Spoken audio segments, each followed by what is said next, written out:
তো আজকে আমাদের তিনটা টপিক আলোচনা করা হবে, যার মধ্যে প্রথম টপিকটা হচ্ছে আপনার উম, সুদ কষার সরল ও যৌগিক মুনাফা।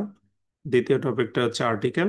আর তৃতীয় টপিকটা হচ্ছে আমাদের বাংলাদেশের সংক্ষিপ্ত ইতিহাস, যেগুলো আপনাদের প্রয়োজন হবে। একটা দুইটা প্রশ্ন আসে, জাস্ট শুধু কিছু বিষয় নিয়ে আমরা সংক্ষেপে আলোচনা করব। তো যাই হোক, প্রথমে আমরা সরল ও যৌগিক মুনাফার কথায় আসি। খুব আহামরি খুব কঠিন কিছু নাই, আপনারা একটু মনোযোগ দিলেই পারবেন। সরল ও যৌগিক মুনাফার ব্যাপারটা কি?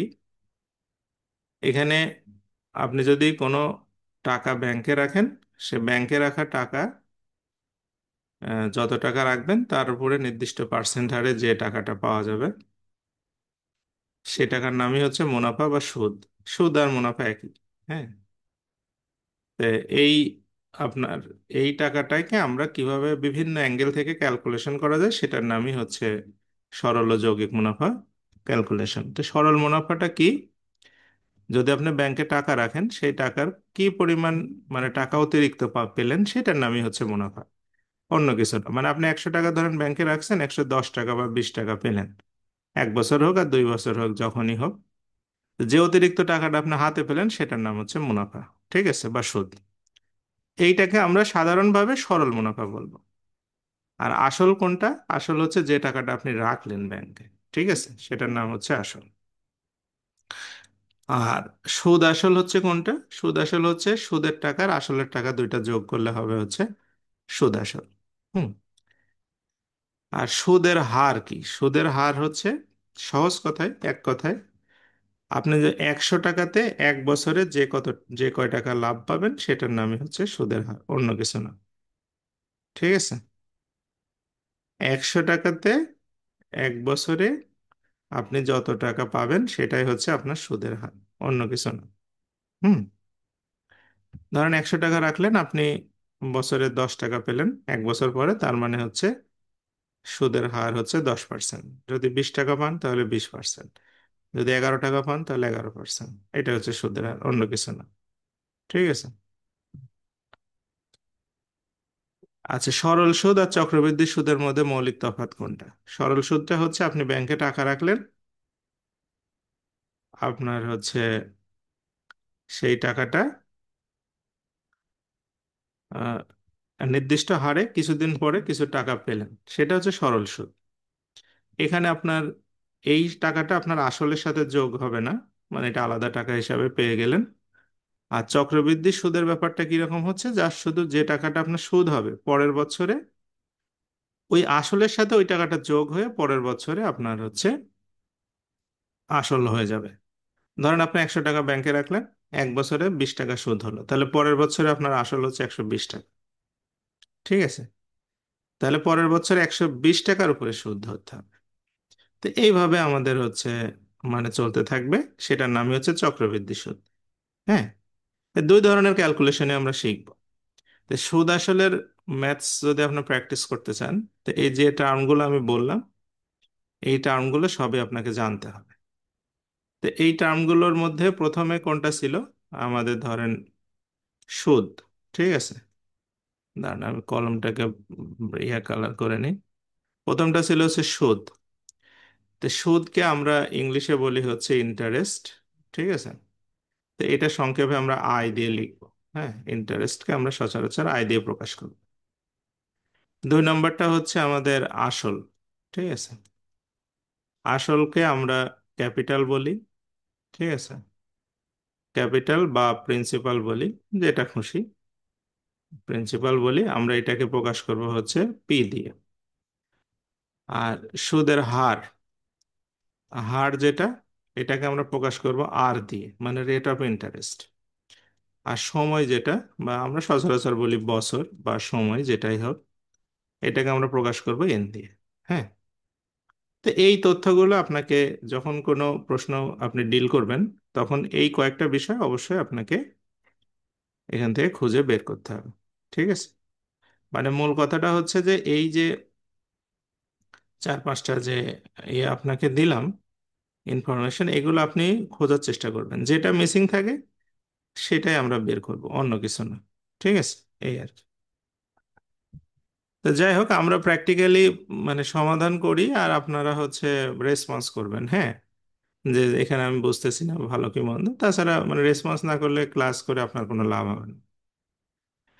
তো এখানে বলছে যে রমিজ সাহেব 5,000 টাকা ব্যাংকে জমা রাখলেন এবং ঠিক করলেন যে আগামী 6 বছর তিনি ব্যাংক থেকে কোনো টাকা উঠাবেন না, এবং ব্যাংকের বার্ষিক মুনাফা 10% হলে 6 বছর পর তিনি কত টাকা মুনাফা পাবেন, এবং মুনাফা আসল মিলে কত টাকা হবে। তো এইটা খুব সহজ একটা প্রশ্ন, কিন্তু অনেক পরীক্ষাতে আসছে আর কি, হিউজ পরিমাণ পরীক্ষায় এটা মানে আসতেছে। তো এখানে আপনি দেখেন যে রমিজ সাহেব প্রথমে এই যে 5,000 টাকা ব্যাংকে নিয়ে গিয়ে রাখছেন, তাই না? তাহলে আসল হচ্ছে আমাদের কত টাকা? 5,000 টাকা। এরপরে তিনি কত বছর মানে সময় নিচ্ছেন? 6 বছর। এবং তিনি হচ্ছে সুদের হার পাবেন হচ্ছে কত? 10%। তা আমাদেরকে প্রথমে বের করতে হবে মুনাফাটা কত, দ্বিতীয়টা মুনাফার আসল যোগ করলে হয়ে যাবে। তাহলে এখানে দেখেন আমাদের মুনাফার হারটা হচ্ছে আমাদের 10%। আর আপনার সময়টা কত বছর? 6 বছর। এই হচ্ছে আমাদের তিনটা তথ্য, তাই না? এখান থেকে আমরা কি করব? তে আমরা প্রশ্ন মতে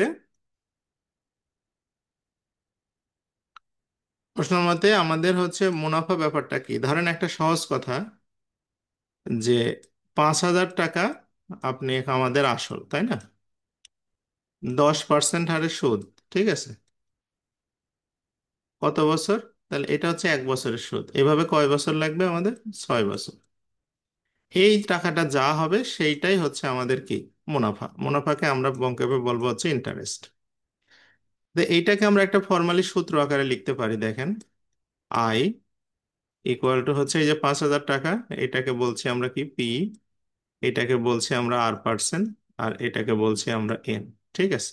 তো এই সূত্রটা আপনি পরীক্ষায় লিখতে পারেন, অথবা নাও লিখতে পারেন, আপনার ইচ্ছা। হুম। সূত্র কোনো ম্যাটার করে না। তো এখানে আই তাহলে হচ্ছে এই 5,000 টাকা, এখানে 10%, পার্সেন্টেজের জন্য অবশ্যই নিচে 100 নেবেন। হ্যাঁ, গুণন হচ্ছে 6।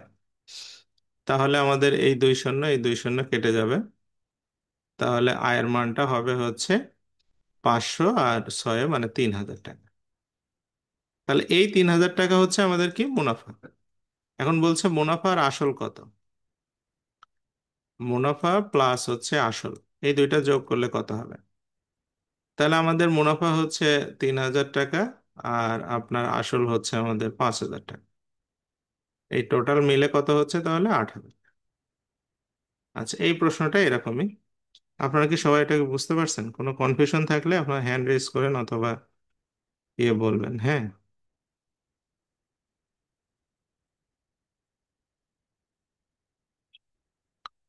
আচ্ছা, চ্যাট বক্সে লিখতেও পারেন কোনো সমস্যা থাকলে, বা সমস্যা না থাকলেও লিখতে পারেন।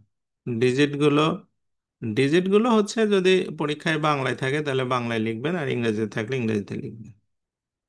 হুম।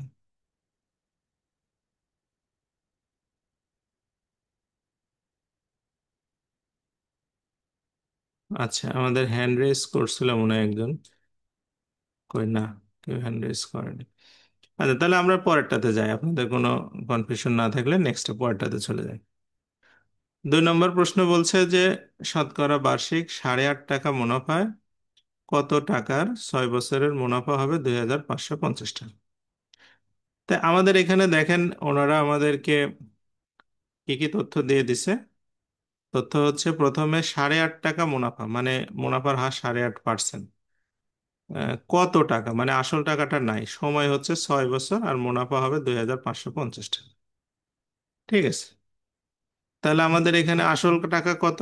আসল টাকা হচ্ছে, এটা জানা নাই। মুনাফার হার হচ্ছে 8.5%। 8.5কে আমরা 17/2 লিখতে পারি।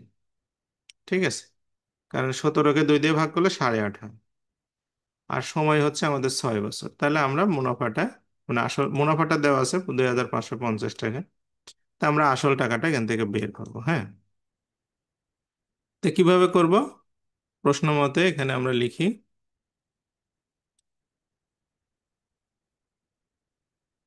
আমাদের হচ্ছে আসল হচ্ছে কত?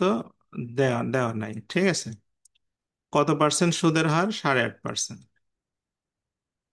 8.5%। কয় বছরের জন্য? 6 বছরের জন্য। আমাদের মুনাফা হবে কত? 2,550 টাকা। তাহলে বা এখানে আমাদের যদি ধরেন আহ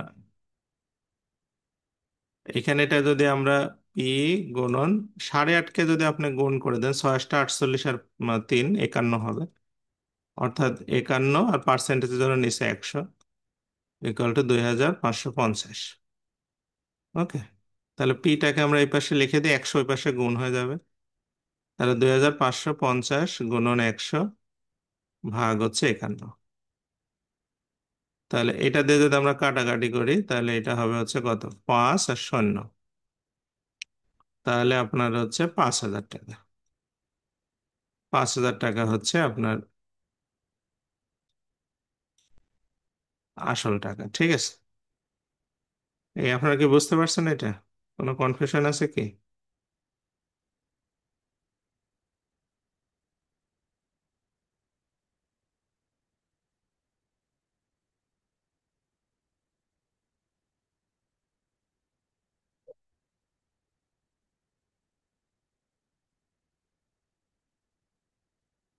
আচ্ছা। হ্যাঁ। তারপরে আমরা দ্বিতীয়টা চলে যাই, তৃতীয়টাতে। এই প্রশ্নটা অনেক পরীক্ষায় আসছে এখন পর্যন্ত। প্রায় ধরেন 40 থেকে 45টা পরীক্ষায় আসা প্রশ্ন। ভবিষ্যতেও আসবে আর কি। বলছে কোনো একটা আসল আপনার 3 বছরে মুনাফা আসলে 5,500 টাকা। মুনাফা আসলের 8 ভাগের 3 ভাগ হলে আসল এবং মুনাফার হার নির্ণয় করো। আচ্ছা। তো এখানে দেখেন মুনাফাটা আসলের 8 ভাগের 3 ভাগ হবে। তাই আমি যদি মনে করি যে আমাদের আসলটা হচ্ছে, আসলটা আমরা ধরে নিলাম হচ্ছে 8x টাকা, ঠিক আছে। 8x টাকা হচ্ছে আমাদের আসল, তাহলে মুনাফা কত টাকা হবে? মুনাফাটা হবে এই 8x টাকার, ওনারা বলছে কত, 8 ভাগের 3 ভাগ। তার মানে 8 8 কাটা গেলে 3x হবে। মুনাফাটা হবে 3x। ওকে। তো এখন এই দুইটা যদি আপনি যোগ করেন, এই মুনাফা আর আসল যদি আপনি যোগ করেন, তাহলে বলছে 5,500 টাকা হবে। তাহলে আমরা লিখতে পারি প্রশ্ন মতে 8x প্লাস হচ্ছে 3x সমান সমান 5,500। তাহলে এটা 11x সমান সমান হচ্ছে 5,500। তাহলে এক্স এর মান হচ্ছে 5 11 55, মানে 500 টাকা। হ্যাঁ। তো এই এক্সটা আমরা কি ধরেছিলাম? এক্সটা হচ্ছে আমরা ধরেছিলাম হচ্ছে এই যে এখানে আসলটা ধরেছিলাম কত, 8x। তাহলে আমরা সহজে লিখতে পারি যে আমাদের আসলটা হচ্ছে কত, 8x গুণন 500, অর্থাৎ 4,000 টাকা আমাদের আসল। 4,000 টাকা হচ্ছে আসল। তা আমাদের প্রথম কাজ ছিল আসল বের করা, যেটা আমরা করতে পারছি। হ্যাঁ। সেটা হচ্ছে যে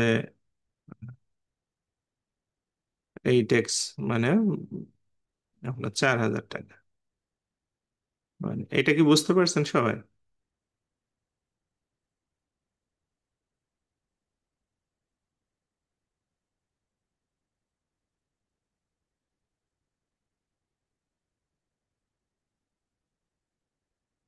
ওকে। তাহলে আমাদের আসল টাকা বের হয়ে গেল। আরেকটা কাজ দিয়েছে মুনাফার হার কত, ঠিক আছে। তো মুনাফার হারটা আমরা কিভাবে বের করতে পারি? মুনাফার হারের সহজ উপায় হচ্ছে আমাদের এখানে আসল টাকাটা লিখে রাখি। আসল হচ্ছে আমাদের 4,000 টাকা। আর মুনাফা আমাদের কত? মুনাফাটা ছিল হচ্ছে 3x, তাই না? তার মানে 3 গুণন 500, অর্থাৎ 1,500 টাকা। তো এই যে 1,500 টাকা মুনাফা, এটা কিন্তু কয় বছরের? 3 বছরের। হুম। 3 বছরের মুনাফা হচ্ছে 1,500 টাকা। আর মুনাফার হার মানে আপনার 1 বছরেরটা বের করতে হবে। হার সবসময় 1 বছরে হয়, ঠিক আছে। তাহলে হচ্ছে আমরা যদি বলি 1 বছরের মুনাফা কত হবে, 1 বছরের মুনাফা হচ্ছে কত হবে? এই যে 1,500 টাকাকে আপনি 3 ভাগ করলে পাবেন 500 টাকা। 500 টাকা। এখন হার কিভাবে বের করবে? মুনাফার হার বের করার সহজ উপায় হচ্ছে 500 টাকা মুনাফা কত টাকাতে, এই যে 500 টাকা মুনাফা, এইটা মুনাফাটা আপনার উপরে দিলেন আর আসল টাকাটা নিচে দিয়ে দিলেন। মানে 4000 টাকাতে 500 টাকা, তাহলে 100 টাকাতে কত, এইটাই হচ্ছে মুনাফার হার। তাহলে আমরা হচ্ছে এখান থেকে 3 শূন্য, এই 2 শূন্য আর 1 শূন্য কেটে দিই। তাহলে 4 × 12 = 48, আর 4 × 5 = 20, অর্থাৎ 12.5%। হ্যাঁ, মেহেদি ঠিক লিখছে, 12.5%। অর্থাৎ 12.5% সুদ হবে। হ্যাঁ, ঠিক আছে।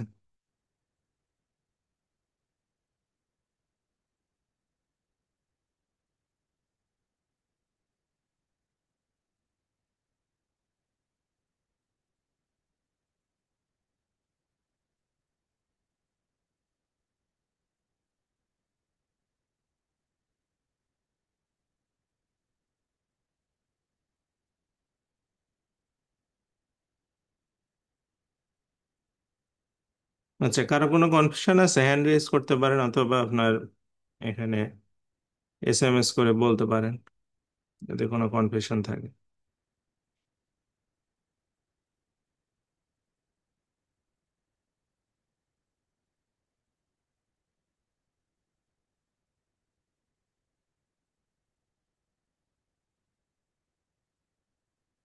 আচ্ছা, নেক্সট। তাহলে আমরা পরেরটাতে চলে গেলাম। হ্যাঁ, এই প্রশ্নটা আপনাদের আসতে পারে, বুঝছেন, খুব ইম্পর্টেন্ট একটা প্রশ্ন। আচ্ছা, এখানে বলছে কি যে বার্ষিক 12% মুনাফায় কত বছরে 10,000 টাকা 4,800 টাকা হবে। তো এখানে আপনার ইনফরমেশন গুলো কি কি দেওয়া আছে? আসল টাকা আপনার দেওয়া আছে হচ্ছে 10,000 টাকা, আর মুনাফার হার হচ্ছে 12%, আর মুনাফাটা দেওয়া আছে হচ্ছে 4,800 টাকা, কিন্তু সময়টা এখানে দেওয়া নেই। তা আমরা কি করব তাহলে? তাহলে প্রশ্ন মতে হচ্ছে আমাদের 10,000 টাকা, এই 10,000 টাকার সুদ ধরতে হবে কত পার্সেন্ট? 12%। তাহলে পার্সেন্ট আমি একবারে লিখলাম, 12/100। কত কত বছর এটা আমার জানা নাই। সুদ হবে কত? 4,800 টাকা। এই প্রশ্নটা খুব সহজ একটা প্রশ্ন, কিন্তু অনেক পরীক্ষায় এই প্রশ্নটা আসে। হ্যাঁ, পরীক্ষার হলে গেলে এটা মনে পড়বে। তাই আপনার এই শূন্য এই শূন্য এই শূন্য এই শূন্য ক্যান্সেল করে দিলে এটা হবে হচ্ছে 1200 N, আর এটা হবে 4,800। তো এনটাকে এই পাশে রেখে দেন।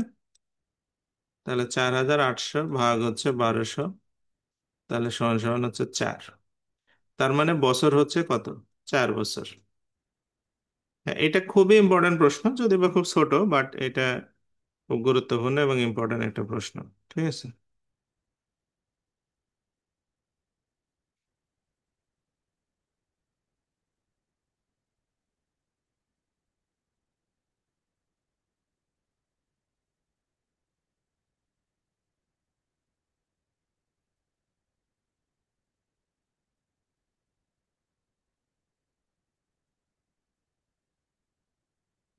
আচ্ছা, এরপরে আমরা পরেরটাতে চলে যাই। 5 নম্বর বলছে কি যে সুদের হার। হ্যাঁ, সূত্র সূত্র দিয়েই করতেছি, তো এগুলো সূত্রই। বলছে সুদের হার আপনার হচ্ছে 8% থেকে 5%-এ নেমে যাওয়ায় একজন বিনিয়োগকারীর আয় 3,000 টাকা কমে গেল। ওই বিনিয়োগকারী কত টাকা বিনিয়োগ করেছিলেন? এখানে হচ্ছে একটা প্রশ্ন। আর একটা প্রশ্ন হচ্ছে বার্ষিক 8% থেকে 10%-এ বেড়ে যাওয়ায় তিশা মারমার আয় 4 বছরে 128 টাকা বেড়ে গেল, তার মূলধন কত ছিল? প্রশ্ন একই। ঠিক আছে, প্রশ্ন একই। বলছে যে সুদের হার 8% থেকে 5%-এ নেমে গেল, তার মানে কমে গেল কত টাকা? 3%। তাহলে তার 3,000 টাকা আয় কমে গেছে। তার মানে দেখেন 3% মানে কি? 100 টাকাতে 3 টাকা কমে গেছে। তা 3 টাকা যখন মানে আয় কমে, তখন আসল হচ্ছে 100 টাকা। আমরা এইভাবে লিখবো। হুম, যে আয় 3 টাকা কমলে, হ্যাঁ, আয় 3 টাকা কমলে হচ্ছে আসল কত? আসল হচ্ছে 100 টাকা। তাহলে আয় যদি 1 টাকা কমে, সাজিয়েই তো করতেছি, এভাবেই তো সাজাতে হয়।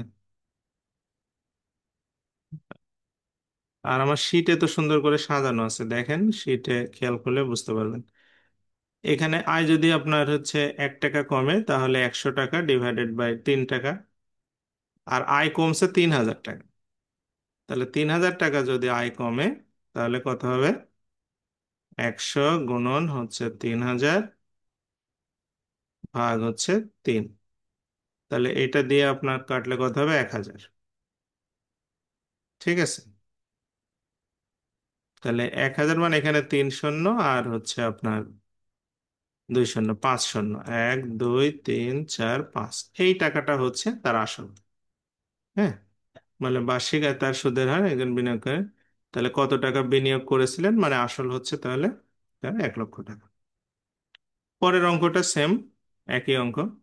বলছে বার্ষিক 8% থেকে 10% বেড়ে গিয়েছে। তাহলে যার শুধু কমার জায়গায় আপনি লিখবেন বেড়ে গিয়েছে। 2 টাকা বেড়ে গেলে 4 বছরে 128 টাকা। এখানে খেয়াল করেন, এটা কিন্তু 4 বছরে 128 টাকা। হ্যাঁ, তাহলে 1 বছর করে নেবেন, কারণ আমাদের সবসময় পার্সেন্টে 1 বছরে হয়। তাহলে 128 টাকাকে আমরা 4 ভাগ করলে কত হবে? 32 টাকা। তাহলে এখানে লিখতে হবে যে আয় 32 টাকা, মানে বেড়ে গেলে, না, আয় যদি 2 টাকা বেড়ে যায়, তাহলে হচ্ছে আসলে 100 টাকা, 1 টাকা কত? আর 32 টাকা। তাহলেই বের হয়ে যাবে। ঠিক আছে। তো এইটা আরেকটা উপায় আপনি করতে পারেন। এই প্রশ্নটা আরেকটা উপায় করা যায়। তো আসলটা আপনি ধরে নেন হচ্ছে, ধরেন X টাকা। ঠিক আছে। তো এই যে X টাকা, এইটার হচ্ছে 8% থেকে 5%, মানে 3% কমে গেল। কমে কত টাকা হয়েছে? 3000 টাকা। এইভাবে আপনি করতে পারেন। তাহলে এখানে হচ্ছে 3x/100 হবে, আর এটা 3000। তাহলে এক্স এর মানটা হবে হচ্ছে আপনার 1 লক্ষ। এইভাবেও করা যায়। হ্যাঁ, এটা একটা উপায়। তো এই সেম অঙ্ক এটাও আসে পরীক্ষায়, এটা একটু সবাই খেয়াল করবেন। আচ্ছা, এইটাতে আসি আমরা। এখানে বলছে যে কোনো আসল 3 বছরে মুনাফা আসলে 1578 টাকা হবে।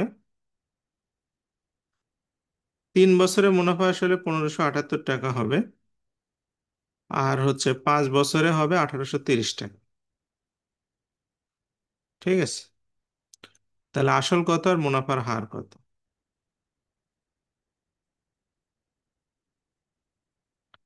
তো এখানে বলছে দেখেন যে 5 বছরে আপনি যদি ব্যাংকে রাখেন, 5 বছর পরে পাবেন 1830 টাকা। আর 3 বছর পরে পাবেন কত? 1578 টাকা। তো এই যে মাঝখানে যে 2 বছরের সুদ বাড়লো, মাঝখানে 2 বছর তার আসল বাড়ে না? তাহলে আপনি লিখতে পারেন যে 2 বছরের হচ্ছে মুনাফা কত টাকা হবে? এটা 78 হলে এখানে 2 হাতের 1 8, তাহলে হচ্ছে 5 হাতের 1, তাহলে হচ্ছে 6, তার মানে হচ্ছে 2, তাই না? 252 টাকা হচ্ছে, তাই না? 1500 হচ্ছে আপনার 22, এদিকে ধরেন 22 টাকা, তাহলে 1600 হবে, 230, 252 টাকা হচ্ছে। তো 2 বছরের মুনাফাটা হচ্ছে 252 টাকা। তাহলে 1 বছরের কত হবে? এই 252 টাকাকে আপনি 2 ভাগ করতে হবে। তাহলে হচ্ছে 2 একে 2, 2 দোকানে 4, আর 5 দোকানে 6, 126 টাকা। 1 বছরের মুনাফা হচ্ছে 126 টাকা। 1 বছরের মুনাফা 126 টাকা, ওনারা বলছে 3 বছরে এইটা। হুম। তাহলে আমাদের 3 বছরের মুনাফাটা কত দেখি। 3 বছরের হচ্ছে 126 টাকাকে 3 গুণ করেন, তাহলে 360 আর 18, 378 টাকা।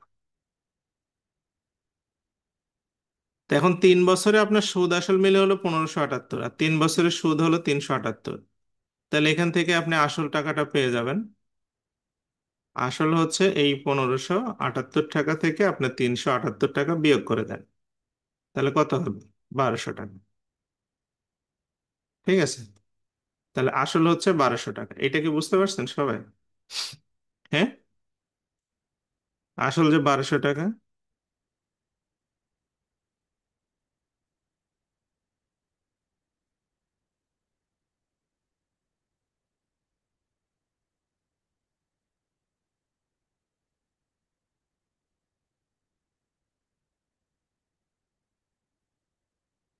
5 বছর ধরে কেন 5 বছর ধরতে যাবেন আপনার? 5 বছর ধরলে এখানে 5 দিয়ে গুণ করবেন, তাহলে কত হবে? 5 দিয়ে গুণ করলে হচ্ছে 560, 5 বা 600, আর হচ্ছে 30, 630 টাকা। তো 630 টাকা 1830 থেকে বাদ দিলে তো আপনার 1200 টাকায় হচ্ছে। তো 3 বছরের গুণ করা সহজ না? তাহলে আমাদের আসল হচ্ছে আপনার 1200 টাকা। এখন বলছে আমাদের মুনাফার হার কত। তাই হার সহজভাবে আমরা করব। আমাদের 1 বছরের সুদ ছিল 126 টাকা, 1200 টাকাতে 126 টাকা মুনাফা, গুণন 100 টাকা। তাহলে এটা কাটা। ঠিক আছে, তাহলে 12 দিয়ে যদি আমরা হচ্ছে এটাকে কাটি, তাহলে কত হবে? 12 10 কে 120, আর এটা 6, তার মানে 10.5, তাই না? 10.5। তাহলে 10.5% হবে। ওকে, সুদের হার।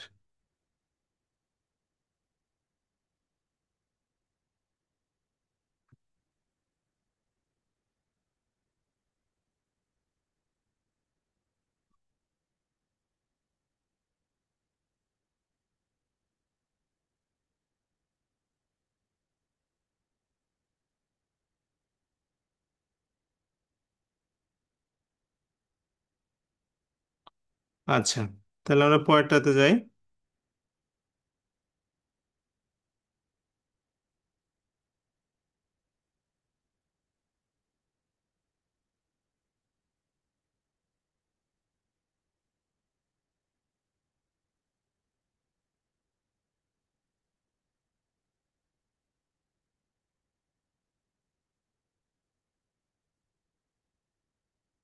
পরেরটা 7 নম্বর বলছে যে আপনার বার্ষিক 8% হারে সুদে, সরল সুদে, হ্যাঁ, কত টাকা 6 বছরে হবে 1036 টাকা।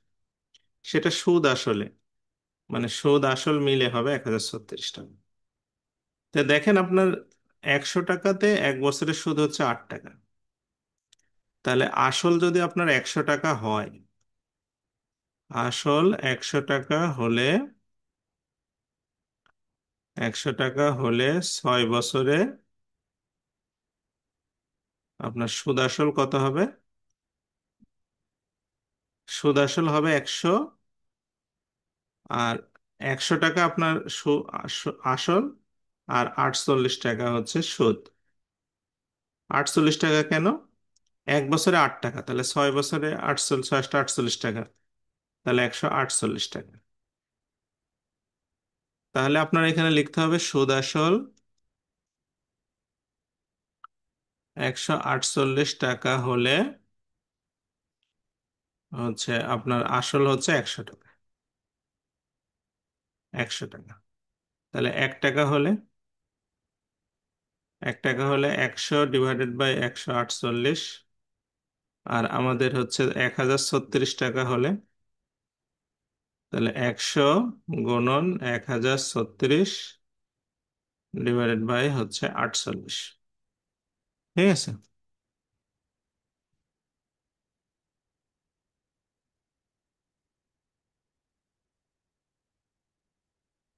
আচ্ছা,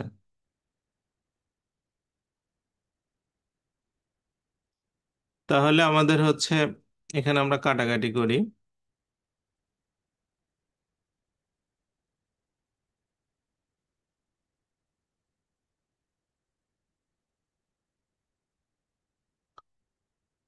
তাহলে 6 × 8 = 48, 148, 148, সরি, খালি 48 লিখছি।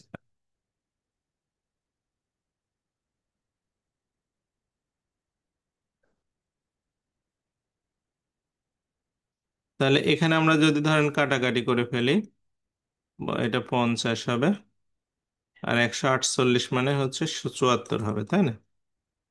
আচ্ছা, তাহলে 74 দিয়ে এটাকে আপনার কাটতে হবে। তাহলে 74 দিয়ে কাটলে 1000 মানে 36, আমরা যদি 74 দিয়ে ভাগ করি তাহলে প্রথমে 1 দিতে হবে, 74 থাকবে হচ্ছে এদিকে 26 আর 3 29, আর 29 296, 296 মানে আপনার 4 দিয়ে দিলেই হবে, 4। ঠিক আছে, তাহলে এই 50 আর 14 যদি আমি গুণ করি তাহলে 5 14 70, তার মানে 700, অর্থাৎ হচ্ছে আসল হচ্ছে 700 টাকা। কায়সার বলছে কোনটা বলেন, কায়সার আহমেদ এর মধ্যে বলেন, অসুবিধা নেই, আমি এ করে দিচ্ছি।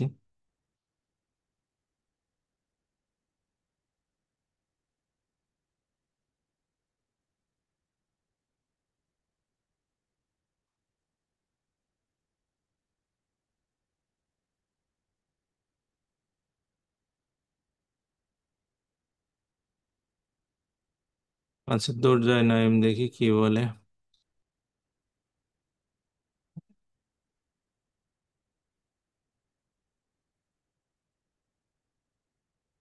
দুর্জয় নাইম কিছু বলতেন?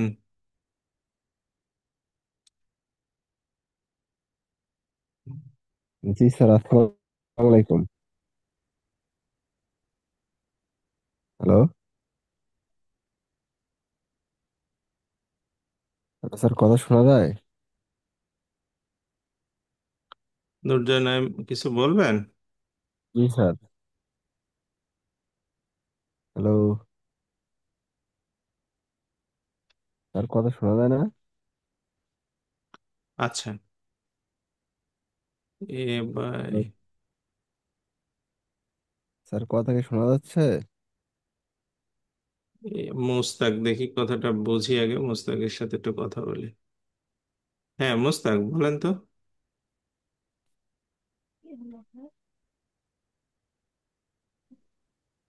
সালাম হ্যালো। আলাইকুম। স্যার শুনতে পাচ্ছেন? হ্যাঁ হ্যালো। মুস্তাক, হ্যাঁ শুনছি আপনার কথা। স্যার এখানে যদি আমরা সুদ আসল আমরা এ যদি ধরে নেই, এ ধরে যদি এ ডিভাইডেড বাই 1 + n r দিয়ে যদি আমরা অঙ্কটা করার চেষ্টা করি তাহলে কি উত্তর হবে? 1 + n আর কেন? স্যার একটা গাইডের মাঝে আমি দেখছিলাম এইরকম ভাবে সমাধান করা। মানে a / 1 + n r r, হ্যাঁ এটা ধরে। এটা ধরে সমাধান করছে। এখানে এ ধরছে 10 36। আচ্ছা আচ্ছা, ধরছে 10 36, জি স্যার। তারপর তারপর ওয়ান তো এখানে ফিক্সড, এন এর মান ধরছে 6। 6, হ্যাঁ। জি। আর 8% তো আর এর মান, হ্যাঁ না, করার 8/100। দরকার নেই, যদি পিলিতে আসে করতে পারেন, হ্যাঁ জি স্যার। পিলিতে আসলে এভাবে করতে পারেন, রিটার্ন এভাবে স্যার করা। রিটেনে করলে কি হবে না? না, মানে রিটার্নে করলে হবে না, কারণ হচ্ছে এগুলো আসলে কোনো পদ্ধতি না, হ্যাঁ মানে কোনো স্বীকৃত কোনো পদ্ধতি না। ওরা কি জি কাজটা স্যার। করছে আপনাকে আমি দেখাই। হ্যাঁ, জি আপনি স্যার। আপনি একটু মনোযোগ দেন তাহলে বুঝতে পারবেন। প্রথম কথা হচ্ছে যে আমাদের, আপনারা সবাই একটু খেয়াল করেন, এটা হচ্ছে আমাদের আসল টাকা, তাই না? আচ্ছা, আসল টাকার কত পার্সেন্ট সুদ ধরতে হবে আমাদের? 8%। ঠিক আছে, 8% মানে 8/100, কয় বছর? এটা হচ্ছে আপনার 6 বছর। ঠিক আছে, আচ্ছা, এই এই টাকার সাথে আবার আসল টাকাটা যোগ করতে হবে, তাহলে সুদ আসল হবে। সুদ আসল হওয়ার পরে কত হবে? 1036 টাকা হবে। বুঝতে পারছেন? আচ্ছা, জি স্যার। এখন আপনার হচ্ছে মূল জায়গাটা খেয়াল করেন, এই যে 8, তাই না? এই 8টা কি আমাদের? এটা সুদের হার। ঠিক আছে, সুদের হার। এই 6টা কি আমাদের? হচ্ছে বছর, তাই না? আর এইটা কি আমাদের? সুদ আসল, আপনি যেটা বললেন এই। এখন আমি এগুলো মিশাই দেই, হ্যাঁ এগুলো আমি মিশাই দিই, দিয়ে এই দুইটার থেকে আপনি পি কে কমন নিয়ে নিলেন, তাহলে এখান থেকে থাকবে কি? আর এন, আর ওখান থেকে থাকবে 1, আর এখানে হচ্ছে এ। এখন পিটাকে আপনি এই পাশে রেখে দেন, তাহলে a/1 + r/n। তো ও এই চালাকিটা করছে, বুঝতে পারছেন, যে আপনার ওই গাইড বইটা লিখছে, সেই চালাকিটা করছে যে এই আমি একটা সূত্র আবিষ্কার করে দিলাম। হুম। আহ, আপনি এটা অ্যাপ্লাই করেন, দেখেন যে স্যারেরা যা পড়ায় অন্যরা এগুলো সব সময় নষ্ট, এই সেই আপনি এটা করেন, দেখেন যে আপনার সব কিছু হয়ে যাবে। এই চালাকিটা সে করছে আর কি। তো এইটা এক ধরনের চালাকি, ঠিক না? এইটা এক ধরনের মানুষকে মনে করেন মিসগাইড করা। হ্যাঁ, এটার কোনো প্রয়োজনই নাই। আপনি যদি এই কনসেপ্টটা জানেন, আমি যে ইয়েটা দেখালাম, তাহলে এটার কোনো প্রয়োজনই নাই। এগুলো শেখাই হচ্ছে ওই যে মোত্তাসিন পাহলভী নামে একজন লোক আছে, বুয়েট থেকে নাকি পড়াশোনা করছে। তা উনি এগুলো শেখায় দেখি। হ্যাঁ, যে মানুষের মেধা বুদ্ধি মানে সবকিছুকে নষ্ট করার জন্য উঠে পড়ে লাগছে আর কি। হুম। তো যাই হোক, ওনারা ওনাদের কাজ করতেছে, কারণ ওনারা সবসময় চায় যে আপনি যাতে কোনো কিছু শিখতে না পারেন। আহ, আর এই যে ওনাদের বই বাংলাদেশের যে কোনো স্টুডেন্ট যারাই পড়ছে, এক হচ্ছে খায়রুল ম্যাথ, এক হচ্ছে মুত্তাসিন পাহলভী, এইসব লোকের বই যারাই পড়ছে তারা কোনোদিন কোনো চাকরি পাবে না, পায়নি আজ পর্যন্ত। যারা সত্যিকার অর্থে যে কোনো চাকরি পেয়েছে জিজ্ঞেস করে দেখবেন, তারা কোনোদিন সত্যিকার অর্থে এই বইগুলো পড়েনি। জিজ্ঞেস করেন সবাইকে ভালোভাবে, মানে মন থেকে যে, তারা হয়তো শুরু করেছিল বাট কেউ পড়েনি। অর্থাৎ they are misguided the people and they also misguide the job seeker. সবাইকে তারা এই কাজটা করতেছে। হ্যাঁ, তো এগুলো করার দরকার নাই। আপনি লিখিত পরীক্ষা দেবেন, সুন্দর করে গুছায় এগুলো লিখবেন। আমরা এটাতে আসি 8 নম্বরে। একজন বলছে অঙ্ক না, আমরা আরেকটু পড়ি। হ্যাঁ, 8:30টায় শুরু করছি, 9:30 পর্যন্ত অঙ্কগুলো করি, তারপরে আমরা আরেকটা অন্য পড়াবো। বার্ষিক শতকরা 8 টাকা মুনাফায় 62,500 টাকা 3 বছরে চক্রবৃদ্ধি মূলধন নির্ণয় করো। চক্রবৃদ্ধি মূলধনের ব্যাপারটা কি? চক্রবৃদ্ধি মূলধনটা হচ্ছে আপনার, আপনি যত টাকা ব্যাংকে রাখবেন সেটা প্রথম বছরে যে সুদ হবে সেটা আসলের সাথে যোগ হবে। যোগ হওয়ার পরে সেইটা আবার আসল হয়ে যাবে, এবং সেইটা কি হবে পরবর্তী বছরে আপনার হচ্ছে ওই যে সুদের টাকাটাও যোগ হলো সেইটা সহ সুদ আসল হবে। ওকে, ক্লিয়ার? তো এইটার জন্য আমরা সবচেয়ে ভালো হয় একটা সূত্র ব্যবহার করব, যে সূত্রটা চক্রবৃদ্ধি মুনাফা নির্ণয়ের ক্ষেত্রে ব্যবহার হয়। অনেকে আবার টেবিল ব্যবহার করে, তো টেবিলে অনেক সময় লাগে। তো চক্রবৃদ্ধি মুনাফার যে সূত্রটা আছে সেটা আমরা জানি হচ্ছে আপনার সি ইকুয়াল টু হচ্ছে P × 1 + R/100, পাওয়ার হচ্ছে এন। একই কাজ। এটা সূত্রটার বিস্তারিত ব্যাখ্যা আমার এতে দেওয়া আছে। সেটা যদি দেওয়া না থাকে, মানে কিভাবে এরকম সূত্র হলো, সেটা বিস্তারিত ব্যাখ্যা দেওয়া আছে, আপনার ওখান থেকে দেখি, সময়ের ব্যাপার। তো এইটা, এই যে সি এর মানটা যেটা বের হবে, এটা হবে চক্রবৃদ্ধি মূলধন। মানে কি, সুদ আসল বের হবে একসাথে। তাহলে আমাদের এই পিটা হচ্ছে 62,500 টাকা। হ্যাঁ, 62,500 টাকা। এটা ওয়ান প্লাস সুদের হার হচ্ছে আমাদের 8%, ভাগ হচ্ছে 100, আর পাওয়ার হচ্ছে আমাদের এন হচ্ছে 3। তো এইটাকে আমরা সমাধান করব। প্রথমে হচ্ছে 62,500, এখানে দেখেন এটা লসাগু করলে 100 আর 8 মিলে 108 হবে। 108/100 হবে। আচ্ছা, এখানে 108/100 এর পাওয়ার 3 আছে, তাহলে আমরা এটাকে একবারে 3 বার লিখে ফেললাম। হ্যাঁ, 108/100, এটা হচ্ছে 108/100, 3 বার লিখে ফেললাম। ওকে। এখন এটা চেহারা দেখে অনেকটা মানে কঠিন মনে হচ্ছে, তাই না? যে এখানে আমাদের মানে এইটাকে সমাধান করে নিয়ে আসতে হবে। এখন এইটা আপনার তো ক্যালকুলেটর দিবে না, সেখানে তো মুখে মুখে এটা করতে হবে। তো এটা আমরা প্রথমে আগে এই দুইটা শূন্য কেটে দেই। তারপরে 25 দিয়ে কাটলে এটা হবে 25, আর 25 দিয়ে কাটলে এটা হবে 4, আর এইটা 25 দিয়ে কাটলে আবার হবে হচ্ছে আপনার 4। ঠিক আছে? তাহলে 4 দিয়ে যদি আপনি আবার কাটেন, 4 দিয়ে এটা কাটলে হবে হচ্ছে 4, 4 20, 4 25 100, আর 4 2 8 মানে 27। তাই না? এইটাও হবে হচ্ছে আপনার কত, 27।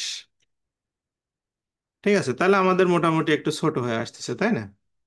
তো এই যে 27 আর 27 যদি আপনি গুণ করেন, আমরা জানি 27 27 729 হয়, 729 হয়। আর তার সাথে আমরা 108 গুণ করব।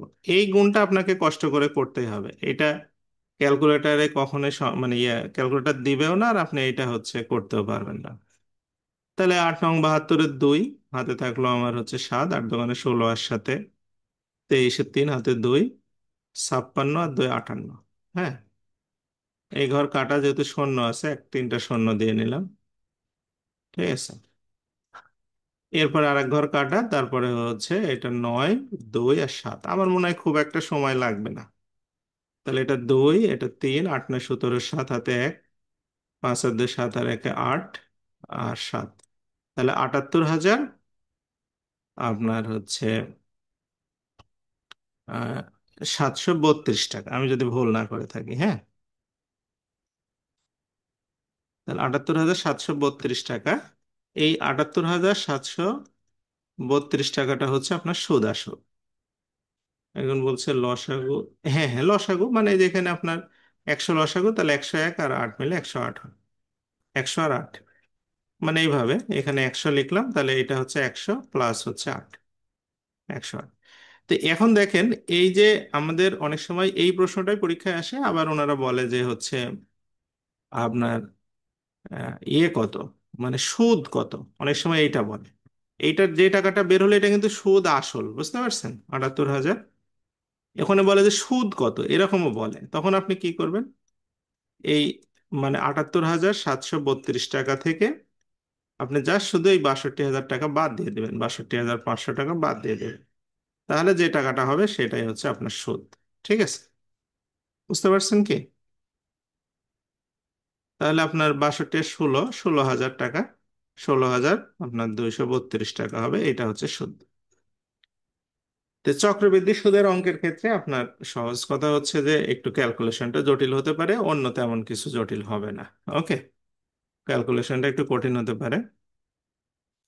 এখানে একটা প্রশ্ন আছে, আমি জাস্ট শুধু আপনাদের এটা রাবটা করে দিচ্ছি। এটা অনেক ইম্পর্টেন্ট একটা প্রশ্ন, প্রচুর পরীক্ষায় আসছে। বলছে যে কোন শহরের জনসংখ্যা হচ্ছে 80 লক্ষ, ওই শহরে জনসংখ্যা বৃদ্ধির হার 1030 হলে 3 বছর পরে কত হবে জনসংখ্যা? জনসংখ্যা কিন্তু সবসময় বৃদ্ধি পায় হচ্ছে আপনার আহ, মানে জ্যামিতিক হারে বা চক্রবৃদ্ধি হারে। হুম, মানে একজনের একটা সন্তান থাকলে তার যদি ধরেন আরেকটা সন্তান হয়, তখন সে একজনের দুইটা সন্তান থাকলে দুইটা সন্তান বিবাহ করলে চারটা সন্তান হয়, এরকম। অর্থাৎ চক্রবৃদ্ধি হারে বাড়ে। জনসংখ্যার ক্ষেত্রে আমরা চক্রবৃদ্ধির সূত্রটাই ফলো করব, যেখানে বর্তমান জনসংখ্যাকে আমরা আসল হিসাবে আহ, মানে ইয়ে করব। ঠিক আছে, মানে নির্ণয় করব। তাই প্রথম কথা হচ্ছে যে আমরা জানি যে C = P 1 + R/100 পাওয়ার n। ঠিক আছে, তাহলে এখানে ধরেন পি আপনার কত, 80 লক্ষ। 80, 1 2 1 2 3, 1 + R এর মান হচ্ছে 30। 30-এ কততে? এখানে আমরা 100 লিখছি কেন? এটা 100-তে যতবার, এখানে বলছে হাজারে। হাজারে আপনার 30, তাহলে এর নিচে হাজার লিখতে হবে। হ্যাঁ, হাজারে 30। পাওয়ার কত, কয় বছর? 3 বছর। And এইটা আপনি ক্যালকুলেশন করলে এটা বের হয়ে যাবে। এটা আমি আর করলাম না, এটা বাসায় বসে বসে করে নেবেন। হ্যাঁ, এখানে কি বলছে, স্যার বার্ষিক 10.5% হার মুনাফায় 2 বছরের চক্রবৃদ্ধি মুনাফা। ও আচ্ছা, না এটা করা যাবে, অসুবিধা নেই। আচ্ছা একটু দাঁড়ান, আমি এই যে আরেকটা অঙ্ক করে আপনাদের, এই অঙ্কটা সেম অঙ্ক। আমরা একটু আগে যেটা দেখলাম যে বর্তমান জনসংখ্যা 64 লক্ষ, তাহলে আমরা আসলটা লিখতে পারি 64, 1 2 1 2 3, 1 + সুদের হার কত, মানে বৃদ্ধির হার 25 জন, হাজারে। হাজারে 25, তাহলে 25/100। কয় বছর? এটা হচ্ছে 2 বছর, জাস্ট 2 বছর। তো এইটাও আপনার ক্যালকুলেশন করলে ইজিলি করে যাবে। এই 10টা অঙ্ক আজকে আপনাদের থাক, আমাদের অঙ্ক আছে 20টা। মানে এই আপনাদের ব্যাচে করানোর জন্য 20টা অঙ্ক আছে। তা আমি প্রথম দিন 20টা না করাই, 10টা করাই আর 10টা কালকে করানো যাবে। তার মধ্যে আপনার এই যে কি বলে 14 নম্বর অঙ্কটা খুব সহজ আছে, এটা আপনারা বাসায় করবেন। এরকম অঙ্ক অঙ্ক আমি করে দিছি। 14 নম্বরটা, 17 নম্বরটা, আর 18 নম্বরটা আমি করে দেবো। 19 নম্বরটা, আর আপনার হচ্ছে 20 নম্বরটা, এই 4টা অঙ্ক আপনারা বাসায় করবেন। বাকি 6টা আগামী ক্লাসে আমরা মানে করবো। আজকে প্রথম দিন তো, মানে এতগুলো অঙ্ক না করি, মানে অনেকেই হতাশ হয়ে যাবে। 20টা অঙ্ক হয়ে যাবে। এখানে একজন বলছে যে বার্ষিক 10.5% মনে হয়। আচ্ছা, এই যে কাউসার আলম একটা অঙ্ক শেয়ার করছে, আপনারা দেখেন। জান্নাতুল কি লিখছে? ও, ক্যালকুলেটর, না না না, ক্যালকুলেটর নেওয়া যাবে না আপনার, হাতেই ক্যালকুলেশন করতে হবে। হুম। তো এখানে হচ্ছে বলছে বার্ষিক 10.5% মুনাফায় 2 বছরের চক্রবৃদ্ধি মুনাফা কত হবে? আচ্ছা, 10.5% মানে হচ্ছে আহ, 10.5% মানে হচ্ছে কত? 11/2, তাই না? এটা 10.5 হবে, এত পার্সেন্ট। ঠিক আছে। তা আপনি চক্রবৃদ্ধি সূত্র দিয়েও করতে পারেন, আবার হচ্ছে চাইলে 2 বছর তো, 2 বছরের সূত্র ব্যবহার না করলেও হয়, আবার করতেও পারেন, অসুবিধা নেই। যেমন হচ্ছে আপনার আসল হচ্ছে 5,000 টাকা, 1 + 10.5% মানে 11/2, আর নিচে 100 তো থাকছেই। পাওয়ার হচ্ছে কত? 2 বছর। তাহলে 5,000 টাকা, এটা আপনার হচ্ছে 100 উপরে উঠে যাবে, অর্থাৎ 1/11/200 হবে, বাই 2। তাহলে 5,000 টাকা, এটা কত হবে তাহলে? 211/200, আর 211/200, এইভাবে আপনি করতে পারেন। এটা ক্যালকুলেশন করলে বের হয়ে যাবে। হ্যাঁ। আরেকটা উপায়টা কি? আরেকটা উপায় হচ্ছে আপনি টেবিল পদ্ধতি করতে পারেন। যখন কম বছর হয় তো, কম বছর হয় তখন আপনি টেবিল পদ্ধতি করতে পারেন। টেবিল পদ্ধতিটা কিরম দেখেন। আমরা জানি হচ্ছে প্রথম বছরে কি হবে, প্রথম বছরে সুদ তো চক্রবৃদ্ধিও না, কিছুই না। তাহলে এটা প্রথম বছর। হ্যাঁ, প্রথম বছরে সুদ হবে 5,000 টাকা, 10.5%, তাই না? 10.5%, 10.5%। তাহলে কত হবে আপনার হচ্ছে, ধরেন যদি 10,000 টাকা হতো তাহলে তো 105 টাকা হতো, তাই না? না, হচ্ছে 5,000 টাকার 10% হচ্ছে আপনার 500 টাকা হয়, তাই না? যে তাহলে হচ্ছে আপনার আর 0.5% হবে আপনার 250 টাকা।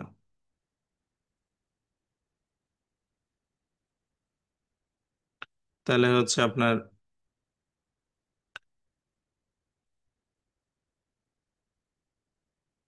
তাহলে মানে 25 টাকা আর কি। হাফ হাফ 1% হতে 50, তাহলে 525 টাকা। প্রথম বছরে 525 টাকা। ঠিক আছে। এখন এই যে 525 টাকা হলো, আপনি দ্বিতীয় বছরে কি করতে পারেন? এই 5,000 টাকার 525 টাকা যোগ করে 5,525 টাকার উপরে 5,000, সরি, 5,525 টাকা সুদ আসল হবে। 5,525 টাকা, এইটার উপরে 10.5% আপনি করতে পারেন। ঠিক আছে। করলে আপনার সুদের টাকাটা বের হয়ে যাবে। বুঝতে পারছেন বিষয়টা কি? তাহলে এইটা আপনাকে পয়েন্ট আসবে, হয়তো ক্যালকুলেশন করে দুইটা যোগ করলে হয়ে যাবে সুদ। এখানে বলছে কি, শুধু পূর্বে 3 মাস হলে বার্ষিক 10%। সুদ পূর্ব, এটা বুঝতে পারিনি প্রশ্নটা।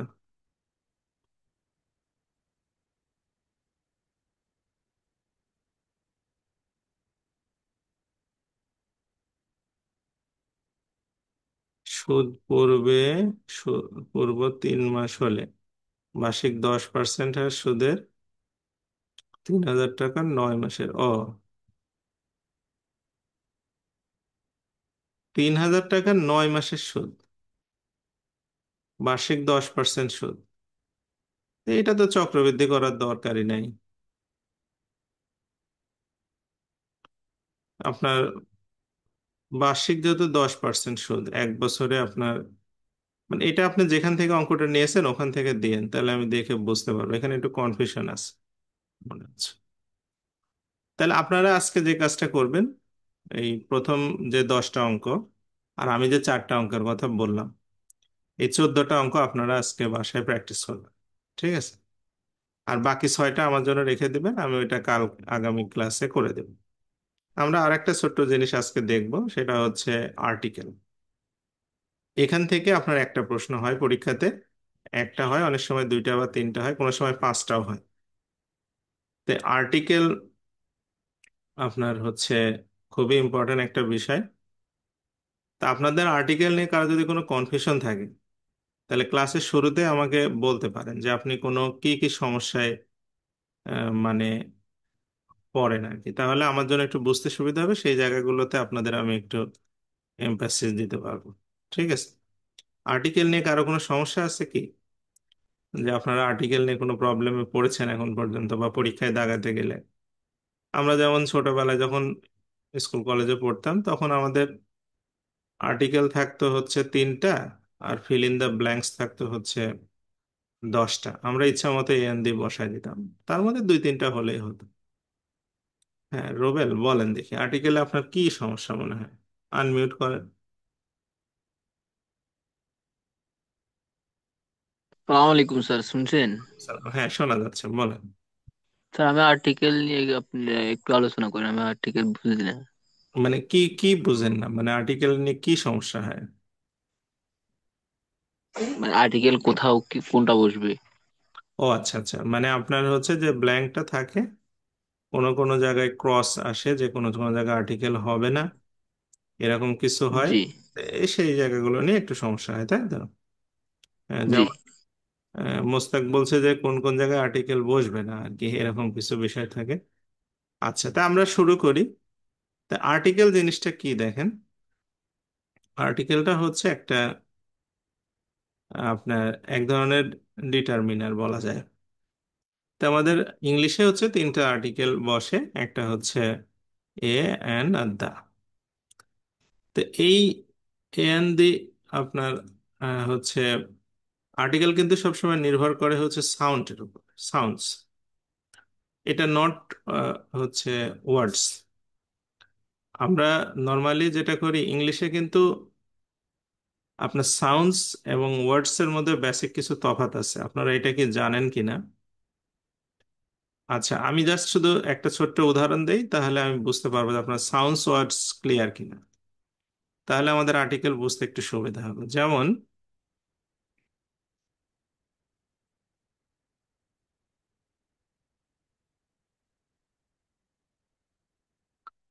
ঠিক আছে?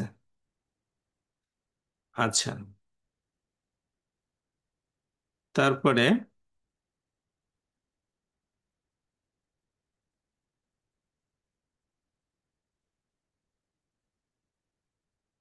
আচ্ছা, আপনাদের আমি, কে কথা বললো একটু আগে?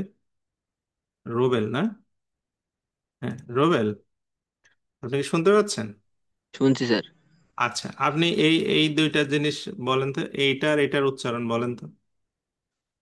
একটু হচ্ছে দিস আর একটু হচ্ছে ডিশ। আচ্ছা, এইটা? ধোস, ডোস। আচ্ছা, আপনারা এই সবাই তো আহ, হচ্ছে উচ্চারণ শুনছেন, তাই না? আচ্ছা, এখন, আচ্ছা, এবার আপনি বলেন তো রোবেল, যে কোনো একটা বলেন আপনার যেটা মনে হয়, মানে 4টা ওয়ার্ডের মধ্যে যে কোনো একটা বলেন, যে 4টা লিখছিলাম। যেমন স্যার? এই যে দিস হচ্ছে, যেগুলো 4টা লিখলাম না আমি, জি। এর মধ্যে একটা বলেন। দিস। আচ্ছা, ঠিক আছে। আচ্ছা, আপনারা বলেন তো রোবেল কোনটা বললো, লেখেন সবাই কমেন্ট বক্সে, আমি খালি জাস্ট একটু দেখি।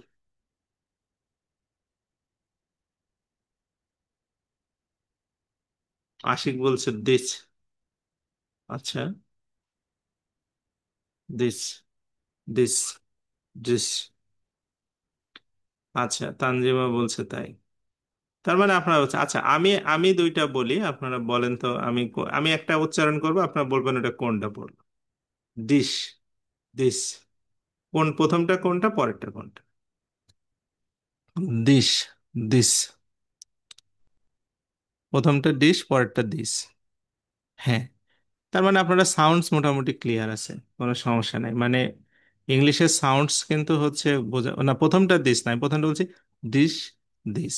হ্যাঁ, মানে ডটা আগে, দটা পরে। তা আপনারা সাউন্ড নিয়ে কারো যদি সমস্যা থাকে তাহলে আর্টিকেল বসাতে সমস্যা হবে, অনেকেরই সমস্যা নাই, অনেকেই ভালো বসে বলতে পারছেন খুব সুন্দর। তো এই জন্য আপনারা যখন ইংলিশ কোনো কিছু পড়বেন সাউন্ডসটা খেয়াল করবেন। সাউন্ডসে আপনার যদি সমস্যা থাকে আপনি হচ্ছে, আমি গ্রুপে আজকে 2টা ইউটিউব চ্যানেলের লিংক দিয়ে দেব। আপনার হাতে যদি মিনিমাম একটু সময় থাকে আপনি এইগুলো, কোনো সাউন্ডসে প্রবলেম হলে ওখান থেকে হেল্প নেবেন। ঠিক আছে? আপনার ইংলিশ কথা বলা পড়া সব কিছুতে অনেক উপকার হবে। তো যাই হোক, আমি মূল টপিকে চলে আসি। তে এখানে দেখেন, আমরা জানি যে ভাউল সাউন্ডস যদি থাকে, ভাউল সাউন্ডস হচ্ছে, আমরা ভাউল ওয়ার্ড দিয়ে ভাউল সাউন্ডসকে অনেক সময় প্রকাশ করার চিন্তা করি। যেমন আমাদের হচ্ছে বাংলাতে স্বরধ্বনি আছে, স্বরধ্বনি 7টা আছে না? মৌলিক স্বরধ্বনি, ঠিক আছে? কিন্তু স্বরবর্ণ আছে 11টা। হ্যাঁ, স্বরে স্বরে হর্ষই দীর্ঘই, হর্ষ দীর্ঘ রি, এ, ওই, ও, ও, 11টা। বাট আমাদের সাউন্ডস কয়টা? সাউন্ডস হচ্ছে 7টা। বুঝতে পারছেন? তার মানে বর্ণ আর সাউন্ডস এক জিনিস না।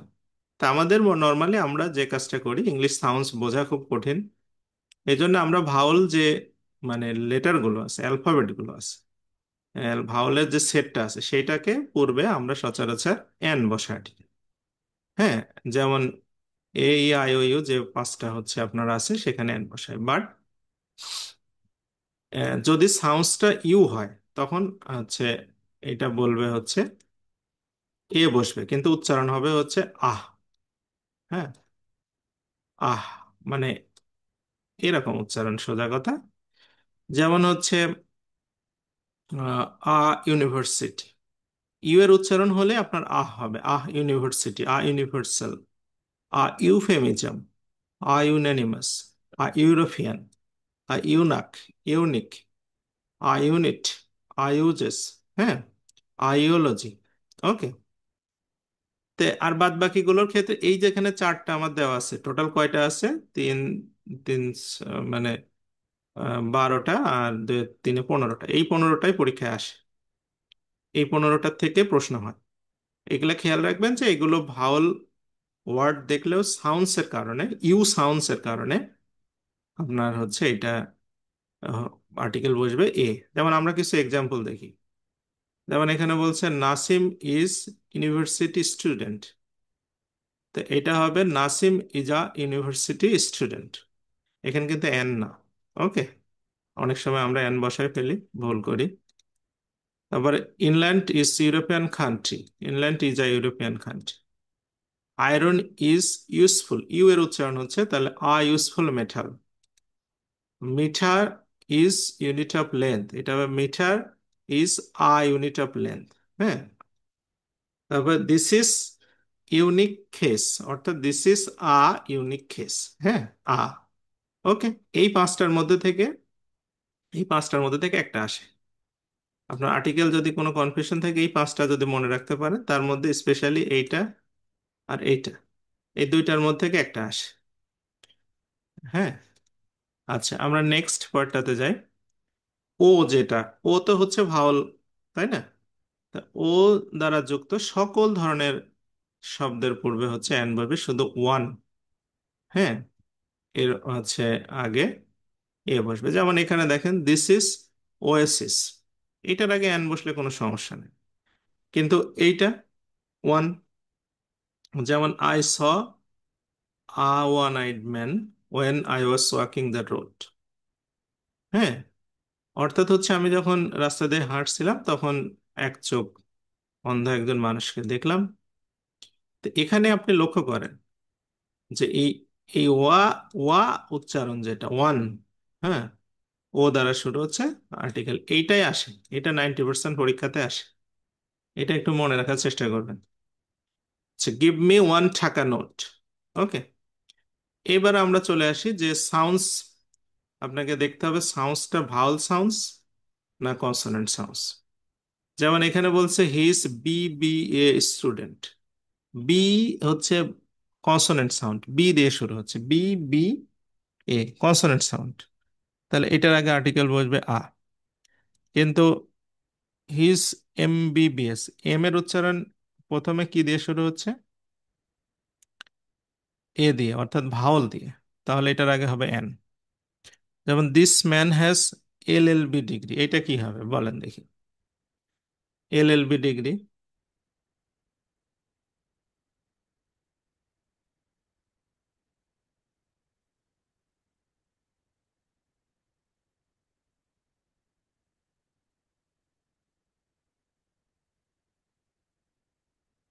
আচ্ছা, অনেকে লিখছে, ফাতেমা লিখছে এন, মেহেদি লিখছে এ, আতাউর কি বলে দেখি?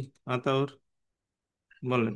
স্যার স্যার, এই যে অ্যাব্রিভিয়েশন এইগুলোতে একটু ঝামেলাটা বেশি হচ্ছে হুম। Sir. BBA, MA, FCPS, sir হুম। এইটার মানে ফুলটা একটু যদি আরেকটু ক্লিয়ার করে বুঝাই এটা দিতেন হচ্ছে স্যার। আপনাকে প্রথমে দেখতে হবে যে ভাওয়াল যে পাঁচটা আছে না, ভাওয়াল এ ই আই ও ইউ, সেটা উচ্চারণে আসছে কিনা। যদি আসে তাহলে এন হবে। যেমন এল এল বি উচ্চারণে এ আসছে না প্রথমে, এল উচ্চারণে কি আসে?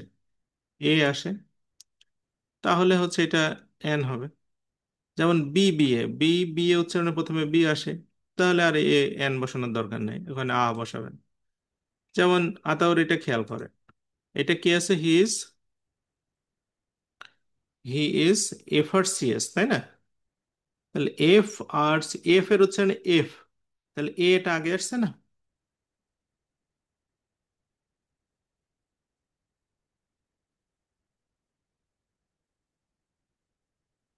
হ্যাঁ, তাহলে এন হবে। এই যে কাউসার তো ঠিক লিখছে, মেহেদিও ঠিক লিখছে। হ্যাঁ, এটাও এন হবে। এই তো, এই আতাউর, আপনি বুঝতে পারছেন বিষয়টা কি? জি স্যার, জি স্যার। মানে আপনি উচ্চারণের সময় খেয়াল করবেন যে কোনটা আগে আসছে। স্যার, প্রথম অক্ষরটা দিয়ে উচ্চারণটা করতে হবে, রাইট, প্রথম রাইট, অক্ষরটা। রাইট। প্রথমটা অক্ষরটা আপনার ভাওয়ালে কি কনসোনেন্টে আছে সেটা আপনাকে উচ্চারণ করতে হবে। আচ্ছা, নেক্সট আমরা যেমন আরেকটা দেখি, এই যে এইচ এর উচ্চারণ। এইচ এর উচ্চারণ নিয়ে একটা মহা ঝামেলা হয়। এইচ এর উচ্চারণটা যদি আপনার না হয় তখন আপনি আর্টিকেল এন বসাবেন, আর হলে আপনার হচ্ছে আ বসাবেন। যেমন এখানে I am standing here for hour, এটা কিন্তু হাওয়ার না। হুম, অনেকে এটা হাওয়ার উচ্চারণ করে, না, এটা কিন্তু আওয়ার। হুম, আর এর উচ্চারণও যদি বা হবে না, মানে hour. I am standing here for hour, তাহলে এখানে এইচ এর উচ্চারণ হচ্ছে না, না হলে এন। যেমন he is honour to his profession, honour, honour, হ্যাঁ, এটা কিন্তু হনার না, বুঝেন কথা? অনার উচ্চারণ, তাহলে এন। যেমন হি ওয়াজ অনারারি প্রফেসর, হুম, তাহলে এন। এটা কিন্তু অনারারি, এটা হনারারি না, এই জন্য বললাম সাউন্ডসটা খুব ইম্পর্টেন্ট। হ্যাঁ, আচ্ছা। তারপরে হচ্ছে বেনারস ইজ হলি সিটি, হলি, এইবার দেখেন হয়ের উচ্চারণ হচ্ছে, এবার কিন্তু আর্টিকেল এ। তারপরে হচ্ছে দ্য কিং লেফট, এটা কি হবে উচ্চারণ? এটা উচ্চারণ হবে কি এয়ার, হুম, ইয়ার। হ্যাঁ, তাহলে এখানে কিন্তু এটা কিন্তু হেয়ার না, মানে উত্তরাধিকার, উত্তরাধিকার এয়ার, তাহলে এটা হচ্ছে this is heroic action, heroic action, ঠিক আছে? অ্যাকশন, এটা কিন্তু অ্যাকশন না, এটা হচ্ছে অ্যাকশন। এগুলো উচ্চারণ ভালো করে চেষ্টা করবেন। অ্যাকশন, হ্যাঁ, অ্যাকশন না, অনেকে আমরা বলি অ্যাকশন, না, অ্যাকশন, ঠিক আছে? This is a heroic action, a হবে। আচ্ছা, এইটা আপনারা পূরণ করেন তো দেখি, 19 নাম্বারটা কি হবে?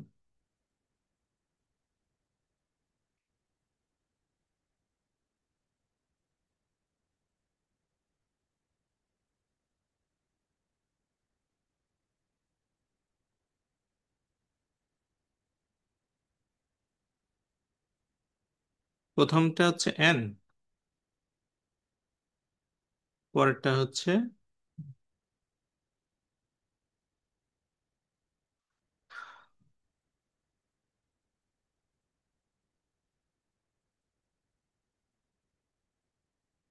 আচ্ছা আমরা একটু পড়ি তাহলে বুঝতে পারবো। যেমন they will do it, they will do it in an hour and a half. এটা এর উচ্চারণ হচ্ছে হাফ।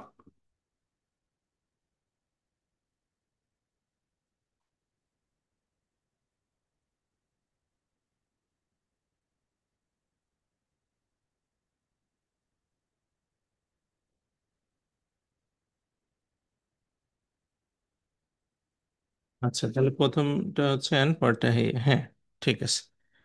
আচ্ছা, এরপরে আমরা চলে আসি হচ্ছে অন্য প্যাটার্নে, যে অনেক সময় আমরা সিঙ্গুলার কাউন্টেবল কিছু নাউন আছে যেগুলো প্রথমবার উল্লেখ করলে আপনি এ এন দিয়ে বসাবেন। এটা স্ট্রাকচার আছে। স্ট্রাকচারটা লক্ষ্য করেন, দুইটা স্ট্রাকচার আছে।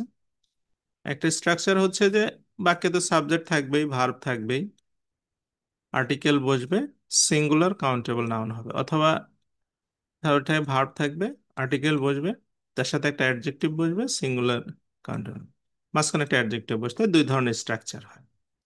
যেমন আমরা একটা এক্সাম্পল দেখলে বুঝতে পারবেন। হি লিভস,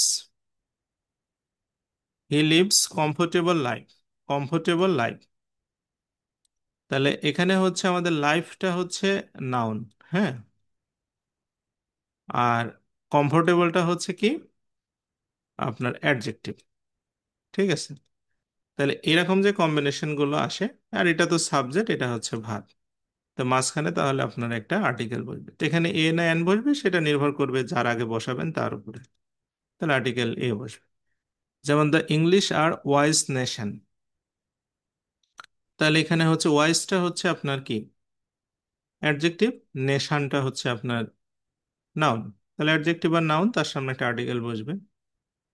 তাহলে এটা হচ্ছে আপনার ইয়ে হয়। যেমন এখানে বলছে I am awarded gold medal.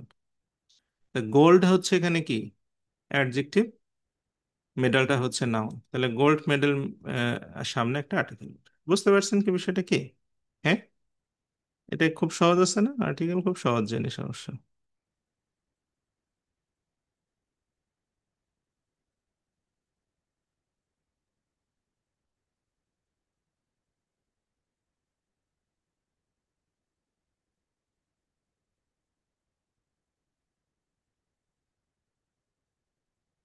আচ্ছা, next.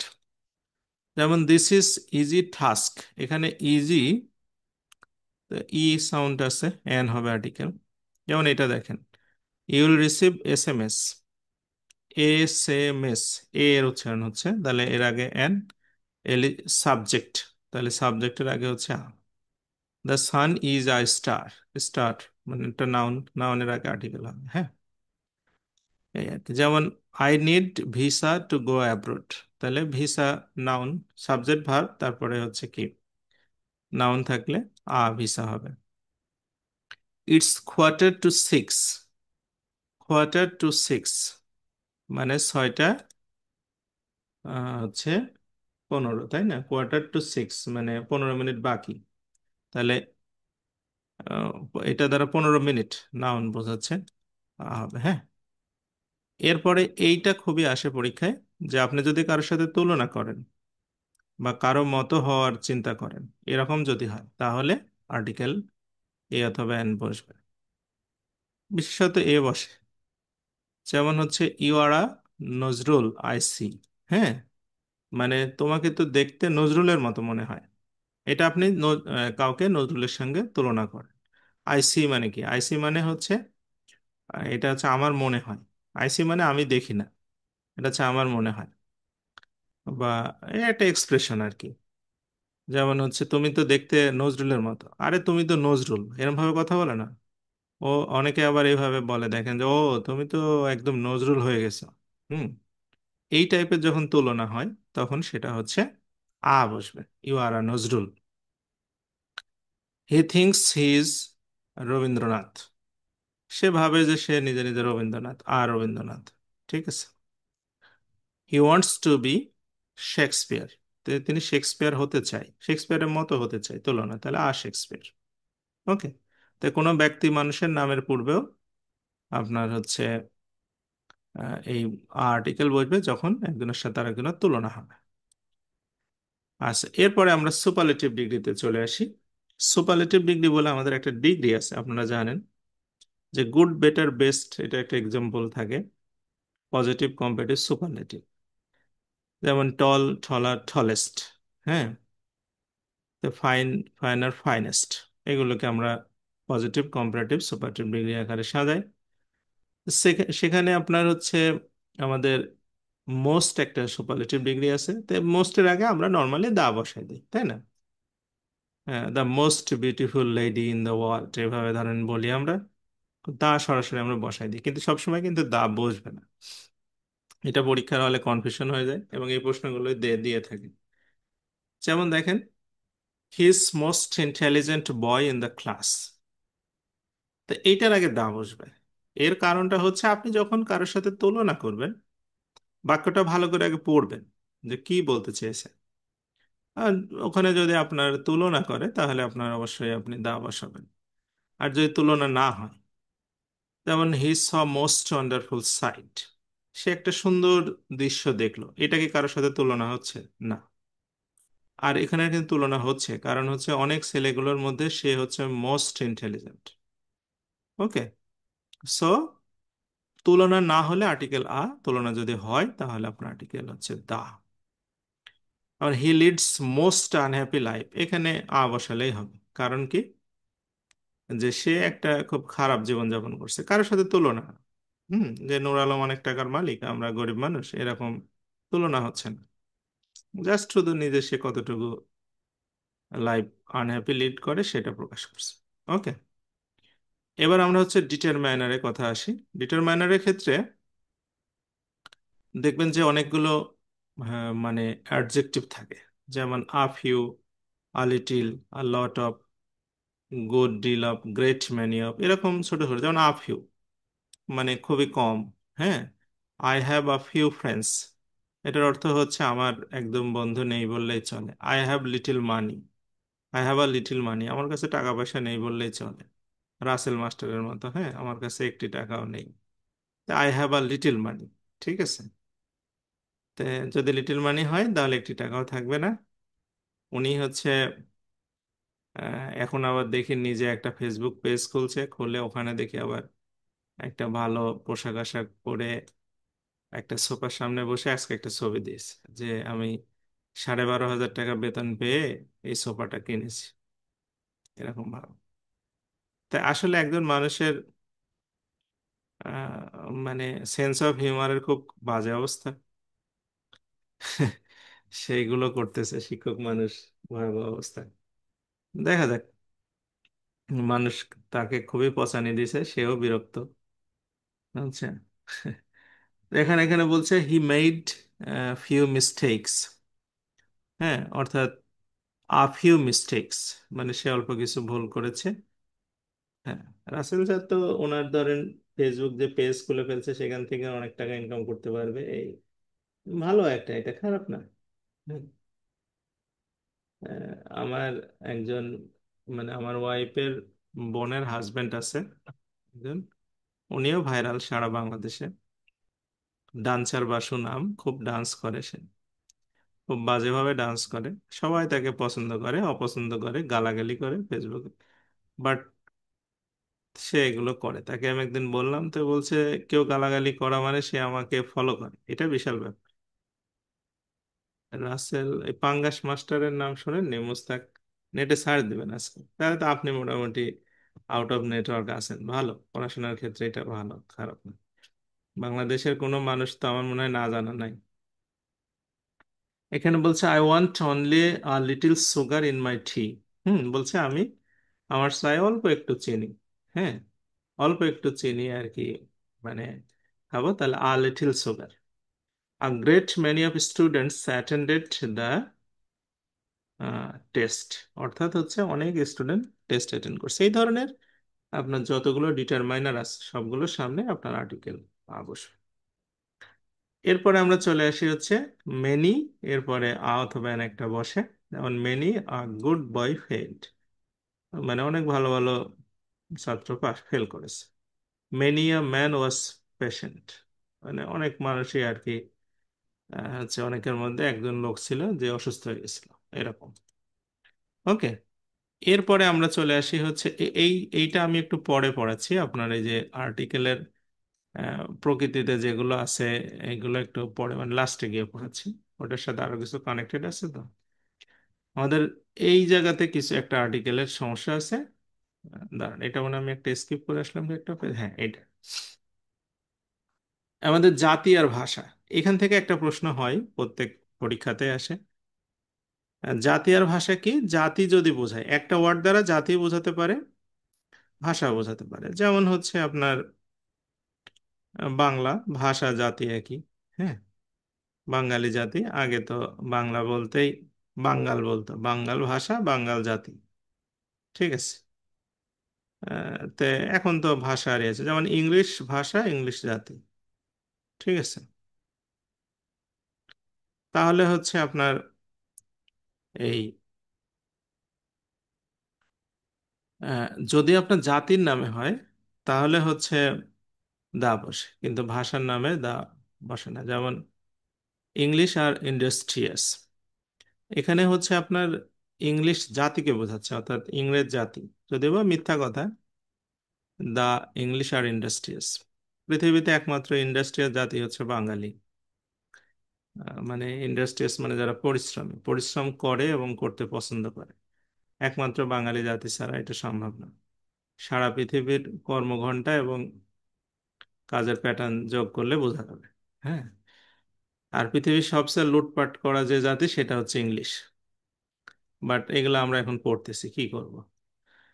He speaks English like the English, এখানে হি স্পিক্স ইংলিশ, সে ইংরেজিতে কথা বলে লাইক দা ইংলিশ। ঠিক আছে। দা ইংলিশ অর্থাৎ হচ্ছে আহ, সে ইংরেজিতে কথা বলে ইংরেজদের মতো করে। ঠিক আছে। আচ্ছা, তারপরে ইংলিশ স্পিক ইংলিশ, তাহলে দা ইংলিশ স্পিক ইংলিশ অর্থাৎ ইংরেজ জাতি ইংরেজদের মতো করে কথা বলে। Okay. Bangladeshis are proud of its glorious past, অর্থাৎ বাংলাদেশিরা তার অতীত, অনেক একটা গৌরবোজ্জ্বল অতীত আছে, সেটা নিয়ে গর্ব করে। যদিও এখন আর গর্ব টর্ব করতে গেলে মার খাওয়া লাগবে, তারপরে আর কি। হুম। দা বাংলাদেশিস, হ্যাঁ এখানে জাতি হিসাবে। ওকে, তো এটা গেল। এরপরে আমরা বেড স্কুল কলেজে আসি। Bed school college university hospital market church prison mosque court, এইগুলো সমস্যা আছে। এগুলো দেখবেন যে কোনো সময় আর্টিকেল বসে, কোনো সময় বসে না। তো এখন সহজ কথা হচ্ছে, এটা অনেক ইন ডিটেলস আলোচনার বিষয়, বাট আমি সহজে একটু বলি। যেমন ধরেন স্কুল, দেশের নামের পূর্বে না, এটা আমি আসতেছি, দেশের নামের ব্যাপারে আলোচনা আছে। স্কুলের কথায় আসি, স্কুলটা আগে সহজ ভাষায় বুঝি। স্কুলটা কি? ধরেন আপনার স্কুলে, এখন তো আগে একজন স্কুলে যেত বাচ্চা, এখন দুইজন যায়, বাচ্চার মাও যায়। তো বাচ্চা যদি স্কুলে যায়, হ্যাঁ বাচ্চা যদি স্কুলে যায়, যেমন ধরেন মিনা স্কুলে যায়, তাহলে মিনা গোস টু স্কুল। কিন্তু মিনার মা যদি স্কুলে যায় তাহলে হবে Meena's goes to, Meena's mother's mother goes to the school. হ্যাঁ, অর্থাৎ মিনার মা স্কুলে যায়। এই দুইটার মধ্যে তফাৎ কি? তফাৎটা হচ্ছে যে মিনা স্কুলে যাচ্ছে, স্কুল যে কারণে তৈরি করা হয়েছে পড়াশোনার উদ্দেশ্যে, সেই কারণে মিনা স্কুলে যাচ্ছে। এই কারণে আর আর্টিকেলের দরকার হবে না। কিন্তু মিনার মা কেন যাচ্ছে? তার বাচ্চাকে দেখতে বা স্কুলকে দেখতে, মানে এক কথায় ধরেন ভিজিটর। তো ভিজিটর হিসাবে যখন আপনি কোনো জায়গায় যাবেন তখন আর্টিকেল লাগবে। হ্যাঁ, ঠিক আছে। যেমন আমরা একটা উদাহরণ দেখি, Rahim went to hospital as a patient. তো রহিম পেশেন্ট হিসেবে হসপিটালে, তো হসপিটাল তো পেশেন্টই যাবে, এখানে তো আর ভিজিট করতে যাওয়ার সুযোগ নাই। বা অনেকেই যায়, আমাদের দেশে যায় অনেকে, যে রোগীর থেকে রোগীর অ্যাটেন্ডেন্সের সংখ্যা বেশি, মানে একজন রোগীর 10 জন অ্যাটেন্ডেন্স। তো রহিম ওয়েন্ট টু হসপিটাল, এখানে আর্টিকেল লাগবে না। হুম। এর কারণ হচ্ছে যে সে হসপিটালে পেশেন্ট হিসেবে গেছে, ভালো করছে। আচ্ছা, এরপরে দেখেন I met Lisa who's the doctor of the hospital, এখানে আর্টিকেল কেন আসলো হসপিটালের আগে? সে মিট করতে গেছে একজন ডক্টরের সাথে, সে বন্ধু তার। I met Lisa who's doctor, সে একটা হাসপাতালের ডক্টর, তার সাথে আমি দেখা করেছিলাম। বুঝতে পারছেন? এই এই হাসপাতালে কিন্তু সে রোগী হিসাবে যায়নি, মানে ওই একটা হাসপাতালের ডক্টর তার সাথে অন্য কোথাও দেখা করছে। যেমন এখানে যে উদাহরণ দিলাম, যেটা Meena's mother goes to the school to see her. মিনার মাদার মিনাকে দেখার জন্য স্কুলে যায়, দেখাশোনা করা লাগে, বাচ্চা মানুষ স্কুলে রেখে আসছে। পার্থক্যটা বুঝতে পারছেন তো? হুম। মানে মূল পার্থক্যটা এখানে কোন জায়গায় আর্টিকেল বসবে কোন জায়গায় বসবে না, এখানে একটা পার্থক্য আছে। He went to hospital because he had a heart attack. Heart attack হয়েছে, সে হাসপাতালে গেছে, যাবেই তো। হার্ট অ্যাটাক হলে তো সে পেশেন্ট হিসাবে হাসপাতালে যাবে, তাই না? তার তো এটা দোষের কিছু না। সো এটা আর্টিকেলের দরকার নাই। এভরিডেই কলেজ বিগিন অ্যাট 9 o'clock। প্রত্যেক দিন কলেজ কি হবে, 9টার সময় শুরু হয়। তো এটা কোনো সমস্যার কিছু না, কলেজের যেটা কাজ 9টার সময় শুরু হওয়া সেটা শুরু হয়, সুতরাং এখানে আর্টিকেল লাগবে না। ওকে, বুঝতে পারছেন তো? মানে ওইটার ইয়েটা কি, মানে কনসিকুয়েন্সটা কি, কি সমস্যা আছে ওখানে আছে। আচ্ছা, আমরা এবার আর একটা ব্যাপারে আসি, যে ট্রানজিটিভ ভার্বের পরে অনেক সময় দেখবেন যে নাউন বা অ্যাডজেক্টিভ থাকে, মানে কমপ্লিমেন্ট হয়। কমপ্লিমেন্টের পূর্বে আর্টিকেল বসানোর দরকার নাই। মানে ব্যাপারটা কিরকম একটু বোঝেন, উদাহরণ না দিলে বুঝতে পারবেন না। দেই মেড হিম ক্যাপ্টেন। তো এই জায়গায় হচ্ছে হিম মানে তারা তাকে ক্যাপ্টেন বানালো। তা এই হিমটা হচ্ছে ক্যাপ্টেন। ক্যাপ্টেন আর হিম সমান সমান, হ্যাঁ, মানে সেই তো ক্যাপ্টেন হয়েছে, তাই না? তারা যেহেতু তাকে বানালো, তাহলে এই দুইটা সমান সমান। তো এইটাকে বলা হয় হচ্ছে কমপ্লিমেন্ট। তো হিমটা এখানে অবজেক্ট আর ক্যাপ্টেনটা হচ্ছে কমপ্লিমেন্ট, এইটার নাম হচ্ছে অবজেক্ট কমপ্লিমেন্ট। তা আমরা হচ্ছে অবজেক্ট আর কমপ্লিমেন্ট যদি একই ব্যক্তি হয়, যেমন এই হিম মানে কি ক্যাপ্টেন, মানে তারা তাকে ক্যাপ্টেন বানালো, সেই ক্ষেত্রে আপনার আর্টিকেলের দরকার নেই। হ্যাঁ, আচ্ছা। যেমন mister Sen became the principal of the college. তাহলে এখানে আপনার এই মিস্টার সেনই তো হচ্ছে প্রিন্সিপাল, মিস্টার সেন। তাহলে আর্টিকেলের কোনো, আমার মনে হয় কোনো দরকার নাই, কারণ মিস্টার সেন আর প্রিন্সিপাল একই মানুষ। অর্থাৎ কমপ্লিমেন্ট থাকলে আর আর্টিকেলের দরকার হয় না। একটা ব্যতিক্রম আছে, এটা পড়বেন। উই কলড হিম ফুল, মানে আমরা তাকে বোকা বলে ডাকি। ঠিক আছে? তাহলে হিম আর ফুল তো একই লোক, সে বোকা। কিন্তু এটা আপনার সরাসরি ইংলিশে এইভাবে লেখে, সহ আর্টিকেল। হ্যাঁ, এরপরে আসি আমরা ম্যাটেরিয়াল নাউন। ম্যাটেরিয়াল নাউন কোনগুলো? যেমন ধরেন পেপার, পেন, পেন্সিল, হুম, রাইস, সল্ট, এগুলো সবই ম্যাটেরিয়াল। উড, হ্যাঁ, টেবিল চেয়ার, যা আছে। ম্যাটেরিয়াল নাউনের পর্বে আর্টিকেল বসানোর দরকার নাই। যেমন সল্ট টেস্টেস সল্টি। তো লবণ খেতে তো একটু নোনতা লাগবে, তাই না? তো এখানে আর আর্টিকেলের দরকার নেই। কিন্তু আপনি যদি এইভাবে বলেন, water of this font is clear. এইবার এই পুকুরের পানি ক্লিয়ার, এই যে ওয়াটারের পরে অফ আছে, এটা তখন ভার্বাল নাউন হয়েছে। এই অফ থাকলে এর আগে একটা আর্টিকেল বসাতে হবে। হুম, ঠিক আছে। অর্থাৎ দা ওয়াটার। অ্যাবস্ট্রাক্ট নাউনেরও একই ঘটনা। যেমন honesty is the best policy, কোনো আর্টিকেলের দরকার নেই। কিন্তু যখন অনেস্টির পর অফ থাকবে, যেমন অনেস্টি অফ রহিম ইজ ইনভায়াবল, তখন একটা আর্টিকেল লাগবে। ঠিক আছে, এই। আচ্ছা, এরপরে আমরা অনেক সময় বই পড়ি, সেটা লেখকের নাম দিয়েই বোঝা যায়। যেমন ধরেন আমি রবীন্দ্রনাথ পড়লাম, আই হ্যাভ রিড রবীন্দ্রনাথ। এর মানে কি, আমি রবীন্দ্রনাথের বই পড়লাম। রবীন্দ্রনাথের আর কি পড়বে, রবীন্দ্রনাথের বই পড়তে হবে বা নজরুল ইসলামের বই পড়তে হবে, তাই না? তো এই ক্ষেত্রে আমাদের আর্টিকেলের দরকার নেই, লেখকের নাম দিয়ে বোঝা যায় যে তার কাজকর্ম। হ্যাঁ, আচ্ছা। অফ দ্য টু বলে একটা কথা থাকে, অফ দ্য টু। এই অফ দ্য টু, এটার অর্থ কি? এটার অর্থ হচ্ছে দুইজনের মধ্যে একজন, নাকি? অফ দ্য টু, যেমন he is the better of the two, মানে সে দুইজনের মধ্যে সে ছেলেটা ভালো। এখন আমরা জানি যে দা যেটা আর্টিকেল, এটা কিন্তু সবসময় বসবে হচ্ছে সুপারলেটিভ ডিগ্রির সাথে। ঠিক আছে? তো অনেক সময় দেখা যাচ্ছে কম্পারেটিভ ডিগ্রির সাথেও বসে যায়, সেটা কখন, এই অফ দ্য টু এর ব্যবহার যদি থাকে। যেমন উদাহরণ দেই, of the two girls she is better. বেটারের আগে তো আর্টিকেল দা বসার কথা না, কারণ এটা তো কম্পারেটিভ। কিন্তু এখানে বসবে কারণ দা বেটার হবে, হ্যাঁ, কারণ অফ দ্য টু আছে। ওকে, এরপরে এই যে আমাদের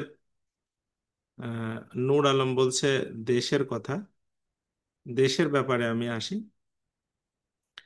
পৃথিবীতে দেশের নাম হয় কয়েক ধরনের। একটা হচ্ছে সিঙ্গুলার নাম, যেমন বাংলাদেশ, ইন্ডিয়া, পাকিস্তান, নেপাল, ভুটান, এগুলো। একটা হয় হচ্ছে প্লুরাল নাম, যেমন মলদ্বীপস, ফিলিপিন্স, নেদারল্যান্ডস। ঠিক আছে, এগুলো এস যুক্ত আছে, এগুলোকে আমরা প্লুরাল নেম বলি। আর একটা নাম হয় হচ্ছে আপনার আহ, হচ্ছে তিন চারটা অক্ষর মিলে, যেমন ইউনাইটেড স্টেটস অফ আমেরিকা, তিনটা ইউনাইটেড স্টেটস আমেরিকা, তিনটা ইউনাইটেড কিংডম, হ্যাঁ, তাহলে ইউকে।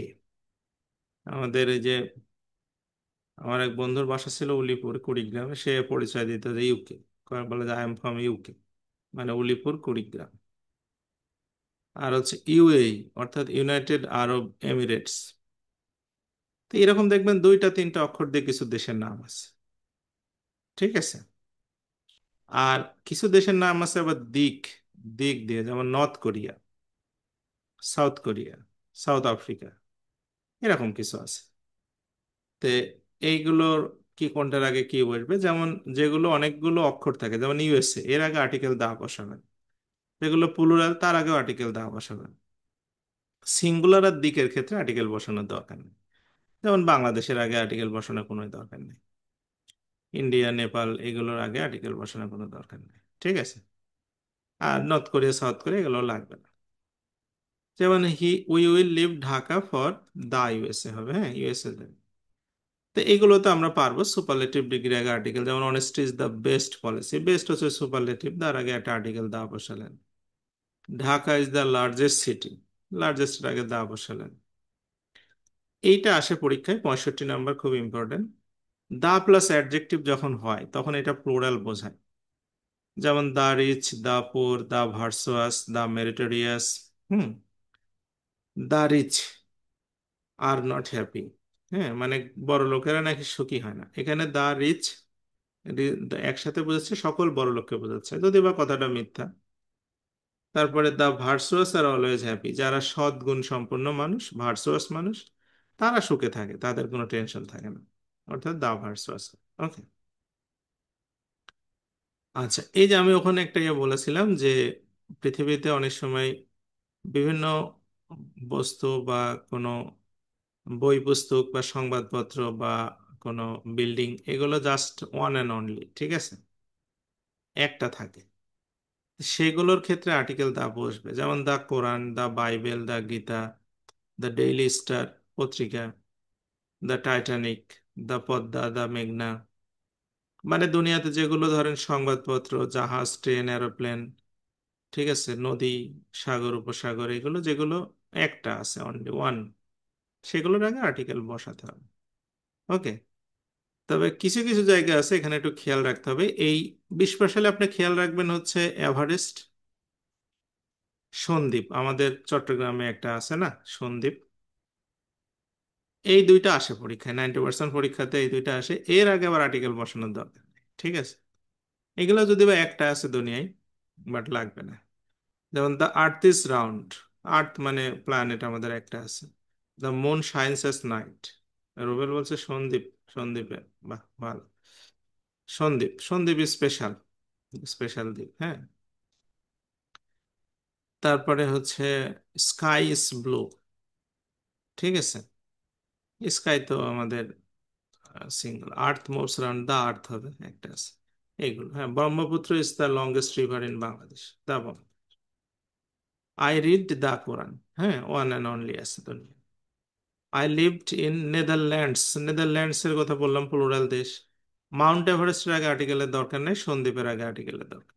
ঠিক আছে, সন্দ্বীপ ইজ বিগ আইল্যান্ড, অনেক বড় দ্বীপ, কিন্তু এটার আগে আর্টিকেল লাগবে না। ঠিক আছে, পদ্মা ইজ বিগ রিভার, পদ্মার আগে লাগবে কারণ এটা সিঙ্গেল নদী। এই, এরপরে আমাদের লাস্ট ওয়ান আমরা চলে আসছি, সেটা হচ্ছে বাদ্যযন্ত্র। আমাদের দেশে আহ, মানে হচ্ছে বাদ্যযন্ত্র এখন আস্তে আস্তে ব্যবহারও কমে আসছে, কাজও নাই, কেউ করে না। তো বাদ্যযন্ত্র কেউ বাজাতে পারে এক জিনিস আর কিনে রাখা এক জিনিস। যেমন আমি অনেক কিছু কিনে টিনে রাখি, কিন্তু বাজাতে একটাও পারি না। বাঁশি কিনে রাখছি, হারমোনি টারমোনি এগুলো কিনা, তবলা, কিন্তু বাজাতে পারি না। তো কিনে রাখা এক জিনিস মানে আপনার মালিকানায় থাকা, আর হচ্ছে বাজাতে পারা এক জিনিস। তা আপনি যখন, আপনার একটা বাঁশি আছে, তাহলে আই হ্যাভ আ ফ্লুইট, একটা বাঁশি আছে, আপনার অধিকারে আছে, আপনি কিনছেন, মালিক। আর হিস প্লেইং পিয়ানো, সে পিয়ানো বাজাতে পারে, তাহলে তখন আর্টিকেল দা হবে। অর্থাৎ আপনার মালিকানায় থাকলে আর্টিকেল আ, আর যদি আপনি বাজাতে পারেন তাহলে দা। ওকে, আচ্ছা। আর কয়েকটা আছে, এই কয়েকটা মুখস্থ করতে হবে আপনার, হ্যাঁ। এই যে এখানে, the more you read the more you learn, অর্থাৎ যতই পড়িবে ততই শিখিবে। দ্য মোর দ্য মেরিয়ার, যত পাই তত চাই। Hmm. The man is mortal, আর একটা হচ্ছে industry is the mother of good luck. এই হচ্ছে আমাদের আর্টিকেলের শেষ কথা। শেষের লাইনটা একটু ভালো করে মনে রাখবেন, যে industry is the good of, কি, মাদার অফ গুড লাক, অর্থাৎ পরিশ্রম সৌভাগ্যের জননী। তা আপনি যদি পরিশ্রম ভালোভাবে করতে পারেন তাহলে আপনি একটা ভালো পজিশনে যেতে পারবেন। আহ, আপনার হচ্ছে মোটামুটি, মানে আপনার চাকরি বাকরি করে যে আহামরি বিশাল বিল্ডিং বাড়ি গাড়ি হবে তা না, কিন্তু আপনি যদি সৎভাবে জীবনযাপন করতে চান, একটা স্ট্যাটাস নিয়ে, মান সম্মান বজায় রেখে, আহ, মানে সন্তান সন্ততি ফ্যামিলি নিয়ে থাকতে চান, তাহলে আমার মনে হয় সরকারি চাকরির কোনো বিকল্প নাই। তো সেই ক্ষেত্রে আপনার ইন্ডাস্ট্রিটা আপনার জীবনে ভালো একটা সুযোগ। ইন্ডাস্ট্রি ইজ দ্য কি of good, mother of good lakh, industry is the কি টু সাকসেস আমরা বলি। আপনার প্রচুর পরিমাণে পড়াশোনা করবেন, ইন্ডাস্ট্রি আপনার জীবনে দরকার। ওকে, এই হচ্ছে আমাদের আর্টিকেল। তা আমাদের আহ, আজকের শীটে আমাদের মূলত এইগুলোই আলোচনা ছিল। আরেকটা আলোচনা ছিল, এগুলো আর করার আজকে সময় হবে না, প্রথম দিন ওভাবে হয় না। ট্রান্সলেশন কিছু পড়ার ছিল, কয়েকটা ইডিয়মস, এটা আমরা আগামী ক্লাসে পড়বো। আর পাশাপাশি আরেকটা জিনিস, আমাদের কিছু জেনারেল নলেজ আছে, হিস্ট্রি আছে। আমি শুধু জেনারেল নলেজের একটা জিনিস আপনাদের আজকে জাস্ট শুধু দেখাই দেব, যেটা আপনাদের নেক্সট, মানে আগের দিনের মধ্যে পড়ে ফেলতে হবে সেটা। মানে হিস্ট্রিটা এগুলো আমি আগামী ক্লাসে পড়াবো, বাট একটা ছোট্ট জিনিস আজকে আপনাদের দেখাই দেই। এই যে আপনারা শীট দেখছেন, তো এই শীটে আমাকে কে একজন বললেন যে আমিনুল, বাংলা অর্থে দেখেন, বাংলা অর্থ লেখা আছে কিন্তু শীটে, হ্যাঁ, বাংলা অর্থ সাইডে সুন্দর করে লেখা আছে, আপনার যাতে বুঝতে সমস্যা না হয়। এই জন্য এই যে শীটটা, মানে ইডিয়মস গুলো আর ট্রান্সলেশন গুলো নেক্সট ক্লাসে পড়াবো, হ্যাঁ। আর এই যে হিস্ট্রিটা একটু পড়াবো, অল্প একটু হিস্ট্রি আছে, হিস্ট্রি থেকে সামান্য কিছু প্রশ্ন আসতেছে। এখন তো আর মেট্রো রেল টেট্রোরেল থেকে প্রশ্ন এগুলো দিচ্ছে না, এই জন্য হিস্ট্রি আপনাদের আজকে একটা জিনিস পড়তে হবে, সেটা হচ্ছে ইপিআই, মানে এক্সপ্যান্ডেড প্রোগ্রাম অন ইমিউনাইজেশন, যেটাকে বলে সংক্ষেপে সম্প্রসারিত টিকাদান কর্মসূচি। তো এইটা আপনার স্বাস্থ্য সহকারী পরীক্ষা দিতে গেলে এটা লাগবেই, ভাইভাতেও লাগবে, আপনার সব জায়গাতেই লাগবে। তো এই জিনিসটা কি, এটা হচ্ছে আমাদের দেশে একটা টিকাদান কর্মসূচি আছে, যেটা সরকারিভাবে বিনামূল্যে দেওয়া হয়। তো এইটা মানে হচ্ছে 1979 সালে বাংলাদেশে এটা চালু হয়।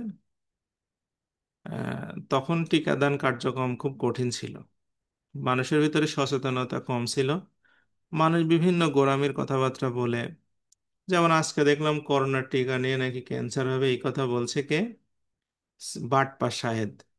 এক সিটার আর এক, মানে ভাষণ দিচ্ছে, বুঝছেন, সে খাটছে জেল করোনার 2 নম্বরই করার জন্য, সে এসে আবার জ্ঞান দিচ্ছে। তো 1979 সাল তো আরো ধরেন পশ্চাৎপদ সময় ছিল, মানুষের ভিতরে তখন অনেক মানুষ পোলিওতে মারা গেছে। আপনার এখনো দেখবেন যে গ্রামের অনেক মানুষকে কুকুরে কামড়ালে, বিড়ালে কামড়ালে টিকা নেওয়া বাদ দিয়ে ঝাড়ফুঁক করে। তো এগুলো ছিল সব সময়। তো 1979 সালে সরকার এই চ্যালেঞ্জগুলোকে মোকাবেলা করার জন্য প্রথমে 6টা টিকা দিয়ে এইটা শুরু করে। তো সেগুলো ছিল যক্ষ্মা, পোলিও, ডিপথেরিয়া, হুপিং কাশি, ধনুষ্টঙ্কার আর হাম। ঠিক আছে। আচ্ছা, আপনারা এখানে যে কয়জন আছে আপনারা জানেন এই অসুখগুলো কিভাবে হয়, মানে কেন হয়? এই যেমন যক্ষ্মা কেন হয়, পোলিও কেন হয়, ডিপথেরিয়া কেন হয়, হুপিং কাশি কেন হয়, ধনুষ্টঙ্কার কেন হয়, হাম কেন হয়, এগুলো কিন্তু আপনাদের জানতে হবে, বুঝতে পারছেন? যক্ষা, যে কাশি, দীর্ঘমেয়াদী কাশি থাকলে যক্ষা হয়। হ্যাঁ, ধনুষ্টঙ্কার, যেমন ধনুষ্টঙ্কারের টিটেনাস বলে, টিটেনাস কেন হয় জানেন নাকি কেউ? তো এগুলো আপনাদের কিন্তু জানতে হবে। ঠিক আছে, এখন এগুলো ইন্টারনেটে ভিডিও দেখতে পারেন, খুব সহজে শিখে যাবেন। হ্যাঁ, প্রথমে হচ্ছে এইগুলো থেকে, তারপরে হাম, তারপরে হচ্ছে আপনার ডিপথেরিয়া, হচ্ছে আপনার থাইরয়েডের সমস্যা হয়।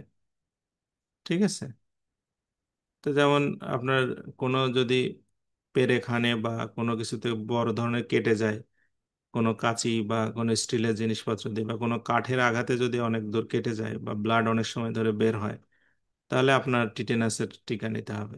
কারণ টিটেনাস হচ্ছে একটা মানে ব্যাকটেরিয়া আছে, ওইটা আপনার শরীরের ভিতরে ঢুকে হাড়কে ভেঙে ফেলবে, হাড়ের নার্ভ নষ্ট করে ফেলবে। ঠিক আছে, পোলিও যেমন পা বাঁকা হয়ে যায়, যক্ষা রোগ, কাশি হলে আপনার ফুসফুস লাংস নষ্ট হয়ে যাবে দীর্ঘমেয়াদী থাকলে। ঠিক আছে, ডিপথেরিয়া, থাইরয়েডের গলায় প্রবলেম হবে, আপনার গলার ইয়ে আটকে যাবে। হুম, এরকম কিছু বিষয় আছে। তো এগুলো নিয়ে প্রথম সরকার টিকাদান কার্যক্রম শুরু করে। তারপরে 2003 সালে এসে হেপাটাইটিস বি এবং 2009 সালে ইনফ্লুয়েঞ্জা ভাইরাসের টিকা দেওয়া শুরু করে। হ্যাঁ, হেপাটাইটিসের টিকাটা বাচ্চাদের দেওয়ার কারণে আমাদের দেশে যে লিভারের যে মানে সমস্যাগুলো অনেক কমে গেছে, হেপাটাইটিসের সমস্যাগুলো অনেক কমে গেছে। তারপরে আহ, এই এইভাবে আমাদের এখন বর্তমানে 10টা রোগের মোট টিকা দেওয়া হচ্ছে 8টা। ঠিক আছে, আর একটার যুক্ত হলো নতুন, এটা এখনো ফাইনালি যুক্ত হয়নি, তো তো ওই জন্য আমি এখানে দেইনি, টাইফয়েডের টিকা। টাইফয়েডের টিকা সরকার অলরেডি আপনার অ্যাড করে দিবে, এখন যে বাচ্চাগুলো নতুন জন্ম নিবে যাদের টিকার জন্য সবাইকে টাইফয়েড টিকা বাধ্যতামূলক করা হবে। তো টাইফয়েড টিকাটা হচ্ছে আপনার আবার 2025 সালে, অর্থাৎ এই বছরই দেওয়ার কথা ছিল, এখনো শেষ হয়নি 25 সাল। এনকেফালাইটিস ও কনজুগেট ভ্যাকসিন, এটা এখনো সরকার সিদ্ধান্ত নিবে দিবে কিনা, বা 26 সালে দিতে পারে। তো এই টিকাদান কর্মসূচির উদ্দেশ্য কি? এর উদ্দেশ্য হচ্ছে শিশু আর মাতৃমৃত্যুর হার কমানো। তা টিকা কারা নিবে? আপনার 0 থেকে 11 বছর বয়সী সকল শিশু, 15 মাস বয়সী সকল শিশু, 15 বছর বয়সী কিশোরী এবং 15 থেকে 49 বছর বয়সী সন্তান ধারণ ক্ষমতা সকল মহিলা। তো শিশুদের আপনার এই যে 10টা রোগের এখানে নাম আছে, এই 10টা রোগের নাম মুখস্থ করবেন। পরীক্ষায় আপনাকে যদি সম্প্রসারিত টিকাদান কর্মসূচি লিখতে হয়, তাহলে এই নাম সহ লিখতে হবে। এগুলো জাস্ট শুধু আপনার জাস্ট এভাবে লিখলে কোনোদিনই মার্ক দেবে না। টিকাদান কর্মসূচি খুব গুরুত্বপূর্ণ, ইম্পর্টেন্ট, হ্যান ত্যান, এগুলো লিখলে 0 দিবে। এইগুলো সবই লিখতে হবে। ওকে, তো এই টিকাগুলো কখন দেওয়া হয়, টিকাগুলোর নাম কি? যেমন যক্ষ্মা রোগের টিকা দেয় BCG, এটা 1 ডোজ দেওয়া হবে। এটা জন্ম যেদিন হবে সেদিনই দেওয়া যাবে, অসুবিধা নেই, সেদিন থেকে চলবে। হ্যাঁ, তারপরে হচ্ছে প্রথম BCG টিকা যেদিন বাচ্চাদের দেওয়া হবে, 1 ডোজই শেষ। তারপরে 6 সপ্তাহ, হ্যাঁ, আপনার পরে গিয়ে আপনার পরের নেক্সট ডিপথেরিয়া, হুপিং কাশি, হেপাটাইটিস বি, ধনুষ্টঙ্কার, ইনফ্লুয়েঞ্জা, এগুলোর টিকা দেওয়া হবে। এর মধ্যে পেন্টাভ্যালেন্ট ভ্যাকসিন আছে, 3টা টিকা একসাথে দেয়। ঠিক আছে, পেন্টাভ্যালেন্ট ভ্যাকসিন। আরেকটা হচ্ছে নিউমোনিয়া, এটা হচ্ছে PCV ভ্যাকসিন দিবে, এটা তারও 6 সপ্তাহ পরে। এটা কোথায় দেওয়া হয় কি এখানে আছে। আর পোলিওটা তো মুখে খাওয়ানো হয়। ঠিক আছে, পোলিও মাইলাইটিস যেটা, এটা মুখে খাওয়ানো হয়। তারপরে হামের টিকা দেওয়া হবে 9 মাস পূর্ণ হলে, হাম রুবেলা যেটা, তারপরে একদম ফাইনালি হামের টিকা দেওয়া হবে 15 মাস পূর্ণ হলে। হ্যাঁ, আচ্ছা, এখন কথা হচ্ছে এই টিকা যদি আপনি নির্ধারিত সময়ে না নেন তাহলে কি সমস্যা? যেমন BCG টিকা, BCG টিকা আপনার শুরুর যেটা, এইটা আপনার যখন শুরু করতে হবে, প্রথম জন্মের দিনই শুরু হবে, বা তারপরে যে কোনো দিন শুরু হবে। এখন জন্মের 15 দিন ধরেন পরে শুরু হলো, সমস্যা নাই। কিন্তু যদি আপনি যে টিকাটা নিলেন তার বাচ্চাকে দেওয়ার পরে তারপরে যে গ্যাপগুলো আছে 6 সপ্তাহ বা 5 সপ্তাহ এর মাঝখানে নিতে হবে কিন্তু, তাছাড়া কিন্তু এগুলো আর কোনোটাই কাজ করবে না। এগুলোকে বলে অকার্যকর টিকা। ঠিক আছে। আচ্ছা, এখন 15 বছর বয়সী কিশোরী এবং 15 থেকে 49 বয়সী যে মহিলারা আছেন ওনাদের কিছু টিকা আছে, যেটাকে বলে টিটি টিকা। হ্যাঁ, টিটি টিকা আছে টোটাল 5টা। তো এখানে TT 1 2 3 4 5। 15 বছর বয়সে TT 1 শুরু হবে, তারপরেরটা 28 দিন পর, তারপরটা 6 মাস পর, 1 বছর পর, আবার 1 বছর পরে। এই 5টা টিটি টিকা দিতে হবে। আর হাম রুবেলার টিকা 15 বছর হচ্ছে প্রথমে যখন টিটি টিকা 1 দেবে তখনই দিতে হবে। ঠিক আছে। হ্যাঁ, তো পরীক্ষায় প্রশ্ন আসে যে মহিলাদের হচ্ছে 15 বছর বয়সী কিশোরী এবং 15 থেকে 49 বছর বয়সী মহিলাদের টিটি টিকা কয়টা? 5টা। ঠিক আছে। টিটি টিকা 5টা, কিন্তু মোট টিকা হচ্ছে আরেকটা সহ 6টা হবে। ঠিক আছে। আচ্ছা, আর ভিটামিন খাওয়ানো, যে 24 সপ্তাহ বা 6 মাস পূর্ণ হলে একটা নীল রঙের ভিটামিন এ ক্যাপসুল খাওয়াতে হবে বাচ্চাদের। হ্যাঁ, তারপরে 6 মাস অন্তর অন্তর লাল ক্যাপসুল খাওয়াতে হবে। তো এইগুলো আপনার, এটা হচ্ছে সম্প্রসারিত টিকাদান কর্মসূচি নিয়ে রচনা আসে, প্যারাগ্রাফ আসে, সাধারণ জ্ঞানে আসে, সব জায়গাতে আসে। আপনারা আজকে কি করবেন, এইটা পুরাটা পড়বেন, মুখস্থ করবেন, খাতায় লিখবেন। হুম। কোনটা কোনটা মনে থাকতেছে দেখবেন, মানে হচ্ছে ভুল হচ্ছে কোনটা, ঠিক হচ্ছে কোনটা। হ্যাঁ, আপনি যদি অ্যাটলিস্ট পরীক্ষায় 10টা রোগের নামও লিখতে পারেন এবং টিকাগুলোর নাম লিখতে পারেন, তাও মোটামুটি একটা ভালো মার্ক পাবেন। শুধু শুধু আপনার সম্প্রসারিত টিকাদান কর্মসূচি খুব গুরুত্বপূর্ণ বিষয় এইসব লিখলে কোনো মার্ক টাক দিবে না। তা আজকে আমাদের জেনারেল নলেজ আরো পড়া ছিল, আমি যা শুধু এটা সময়ের অভাবে এটুকু পড়ালাম। আর আমরা আগামী ক্লাসে হিস্ট্রি পড়বো। হ্যাঁ, নূর আলম বলেন। স্যার এই ব্যাচ 6 এর কি রুটিন করা হয়েছে স্যার? রুটিন ওই আগের মতোই। হ্যাঁ। আপ- আগের মতো মানে রবি, আহ, মঙ্গল আর বুধ, না, বৃহস্পতিবার। রবিবার মঙ্গলবার আর বৃহস্পতিবার। হ্যাঁ, ওই মঙ্গল বৃহস্পতিবারই ক্লাস নিব। এখন একটু শীতের সময় তো মানে সময় এটা আগায় নিচ্ছি, 8:30টার সময় নিব। হ্যাঁ। আচ্ছা ঠিক আছে। স্যার। তো ওই প্রথম এখন আপনাদের গাইডলাইনটা হচ্ছে যে একজন বলেছেন বই